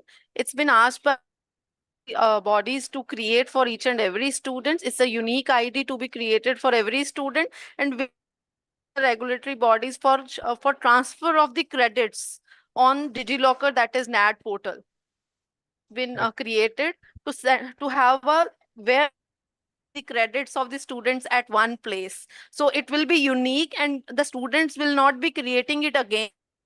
Be one only. Correct, ma'am. Correct. Yeah. Ma'am, students are also confused about the credentials, that we have credentials for my class, for LPU Life, and for other credentials also. Can you also throw some light that all of these credentials are same, and what are these credentials? Sure. See, UMS is used for the regular student. For distance and on learning management, that is LPU. But the for both, for student, the URL is lms.lpuonline.com, and they can access this platform from the website also. And wherever the credentials are needed, credentials of learning management system, that is LPU eConnect, them everywhere. But right now they won't be able to accessing the live class platform, as I have mentioned in my session also, that it will be activated table is uploaded. Automatically the platform will start working, and at that time they would not be required to fill the credentials again. It will be auto login at that time.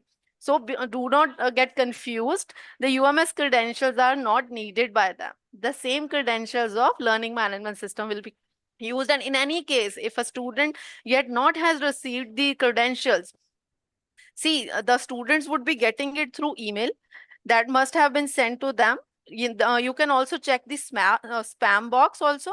Even in that case, if you are not able to trace your credentials, call us and get your credentials confirmed from the university once at least. After that, you can easily access your learning management system.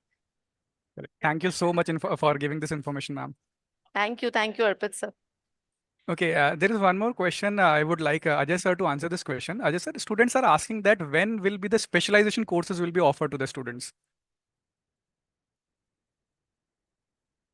Depends on course to course.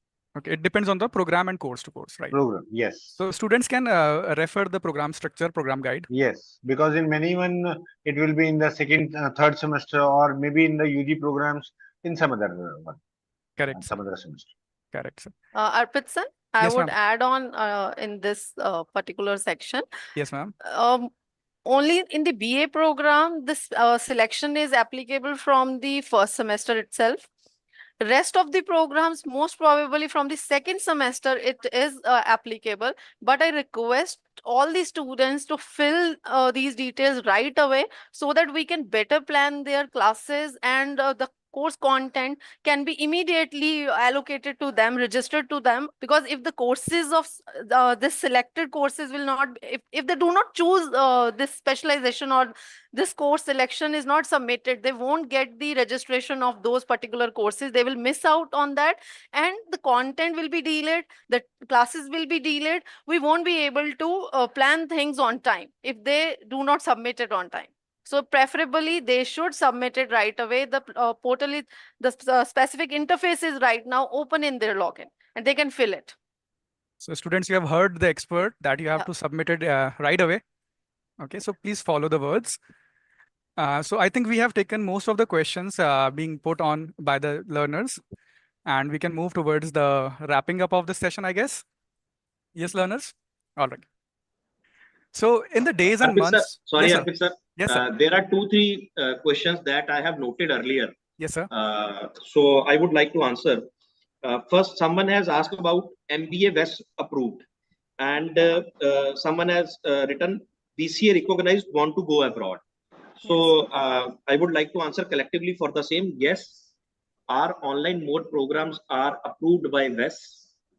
We have written communication from WES that they are approving LPU, Lovely Professional University, regular, distance, as well as online mode programs. So students, our programs in online mode are duly approved.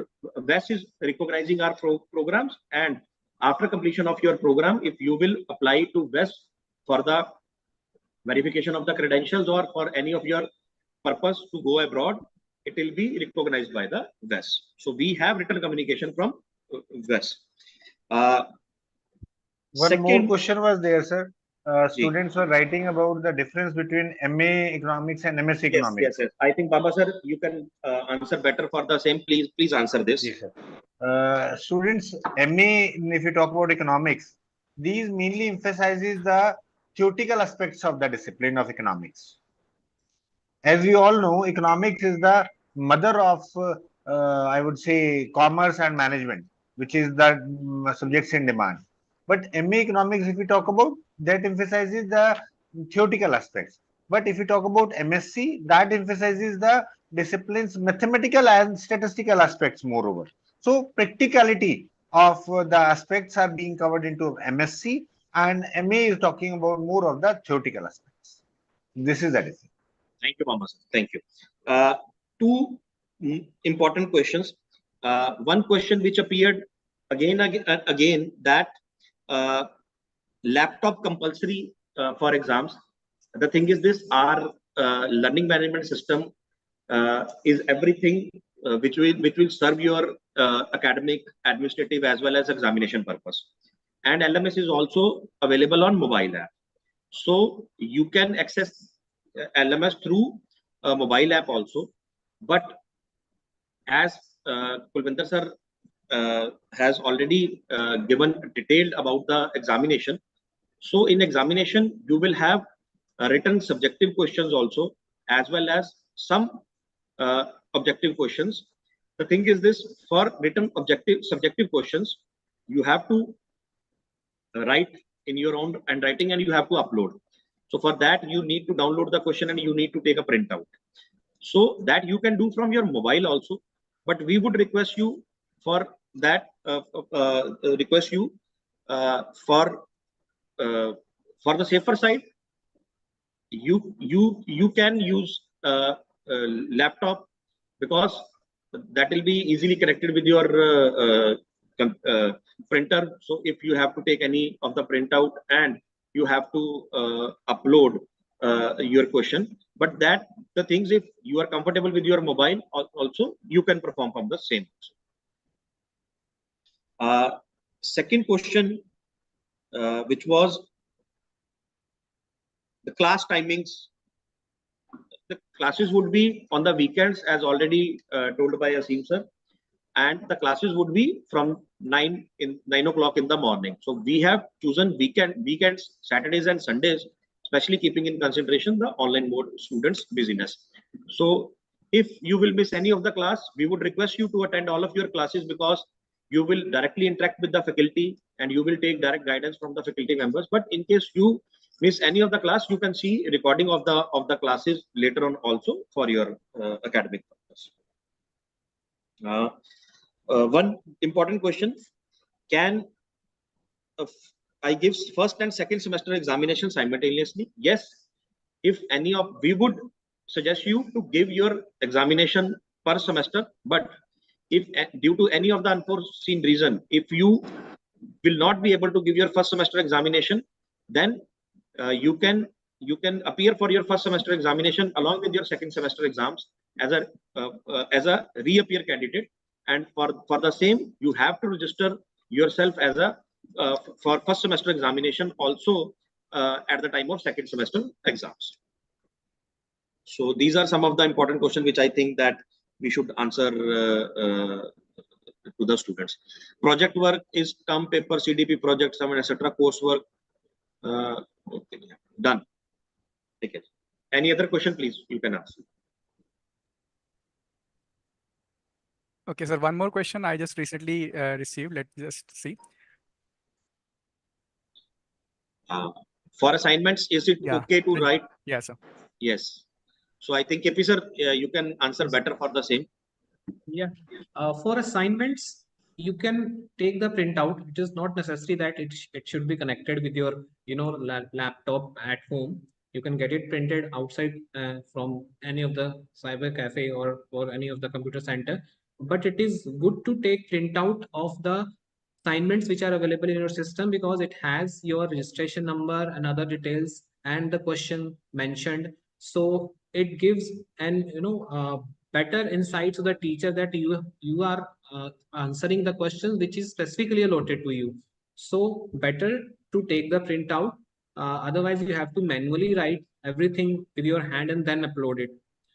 So for the safer side, it is better to take printout. But yeah, during the examination, it is not necessary for you to take the printout of the answers. The answers will be displayed right on your screen. You have to write the answers in the blank sheet which will be available with you. Any of the blank sheet you can take, and you can write down the registration number and the question number which is displayed on your screen, and write the answers in the blank space. So there you need not to take the printout during examination. But for assignments, I suggest you to better to take the printouts and then write the answers in the available space and then upload it. Thank you, sir. Sir, One question is, what is exactly draw date sheet? It is a very good thing. It is a very unique feature of LPU online mode program. Actually, we are giving with this provision, we are giving you the opportunity to prepare your date sheet as per your easiness and as per your availability. The thing is this: before start of examination, we open the portal in your LMS to draw your date sheet, in which we provide various slots for a particular course, and you can choose any of the slot available for a particular course as per your convenience. So it is a very unique feature. Correct, sir. Some of the students are asking whether they can type the answers for assignments. So no, it is not allowed. You have to write the answers in your own handwriting and then upload by after taking picture of the same. Correct, sir. Sir, there was one more question, that what is the difference between coursework and project work? Difference between? Coursework and project work. I think Bamba sir Yes, sir. Bamba sir can answer this question. Coursework and project work. We are giving the option to the students because many of our students are working professionals and they are not able to do maybe community development project or summer training or term paper. So we had given an option to all of them. They can opt a course at the place of project. So if they are opting for course, it will be known as coursework. And if they are opting for some kind of project, it will be project. Correct, sir. Okay, sir. Sir, are there any sample papers available for the students to practice? There's one more question on that.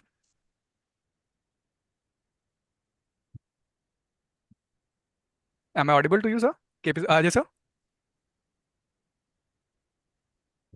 I think about the sample papers, Yes. nothing it is. Okay. Okay. I just want to clarify that we have started our first batch of online mode students in the December 2021, and just now first batch has passed in the February itself during this convocation. Our first batch of LP online student passed, so we do not have the sufficient repository of the previous year question papers to upload it. So in times to come, we will be option to provide the previous year question papers as well to students. Thank you, sir. Thank you for answering this question. One more question I would take. Whether data science specialization will be comfortable for the people who are not from the IT background? Ajay sir, could you answer this question, please? Sir, if the person is not having any science background or the computer background, it will be a little bit difficult. Correct. Because mathematical, and specifically if a person is not from the mathematics background, it will become difficult. Correct. Such students have to put a little more effort. Yes. It is not that they cannot do, they can do. And I tell you, data science is a very, very good specialization if I talk about, but you have to put a little bit extra effort. Correct, sir. So I think students have asked a lot of questions, and some of the students are asking the questions which have already been answered during the modules. So students, I would like to tell you that we are also going to upload the recording of this session on our YouTube pages, the LP Online's YouTube page. The link of that handle is shared by Anna ma'am during her module. So you can revisit this whole different modules which we have covered throughout the session. You can review these sessions again, and you can get your queries answered. Again, still, if you face that your queries have not been taken or are unanswered, so you have the relationship management system module, RMS module, which has been shared in this throughout the session also. So you can make use of it and send your queries to us so that we can answer them, address them effectively. Right? Happy sir, I can see one more questions related to the printouts of the, I think they're asking about the printouts and whether they can take the printouts. Kulvinder sir, actually they're confusing this assignment format with the examination. Yeah, right. So this is related to the assignments. For assignments, they can take printout at the moment the assignments are made available to them, and they can take their own sweet time to complete those assignments and upload, provided that those assignments should be uploaded before the last date of assignment submission. So you can take printout, completing in 2-3 weeks, you can, or as per the dates specified in your LMS portal, you can upload those answers. So it is not necessary that before one day you can take or the moment you have taken the printout, at the same day you have to upload. You can take time as per the last dates given to you. For examination related questions, you have to instantly submit. There is no relaxation for that. On the same day, during the given window. During the given window. I think you will be getting 20 to 25 minutes. I'm not exactly sure, but in the mock sessions will be conducted. How much time you will be getting to write answers within that time window, complete answer and upload. It is at 26 minutes. Yeah, within 26 minutes. Correct, sir. Thank you, sir. So, dear learners, again, I would like to welcome all of you to our family again. This is your institute. This is your institution, and I can tell you that in the days and months ahead, you will undoubtedly face challenges, but you will also experience moments of growth, inspiration, and achievement. Your success is our greatest reward, and we are committed to support you in every step. And as we wrap up, a warm thank you to our Chancellor, sir. Your vision inspires us. And a big thank you to all our esteemed speakers, starting with Dr. Laviraj sir, Pro Vice Chancellor, Ginni ma'am, PP sir, Ajay Bamba sir, KP sir, Neha ma'am, Manish Kumar sir, all the other speakers, Asim sir, for sharing their insights, their invaluable insights, and all the resources which our learners can make use of. Our deepest gratitude to the CDOE team for making this program a success.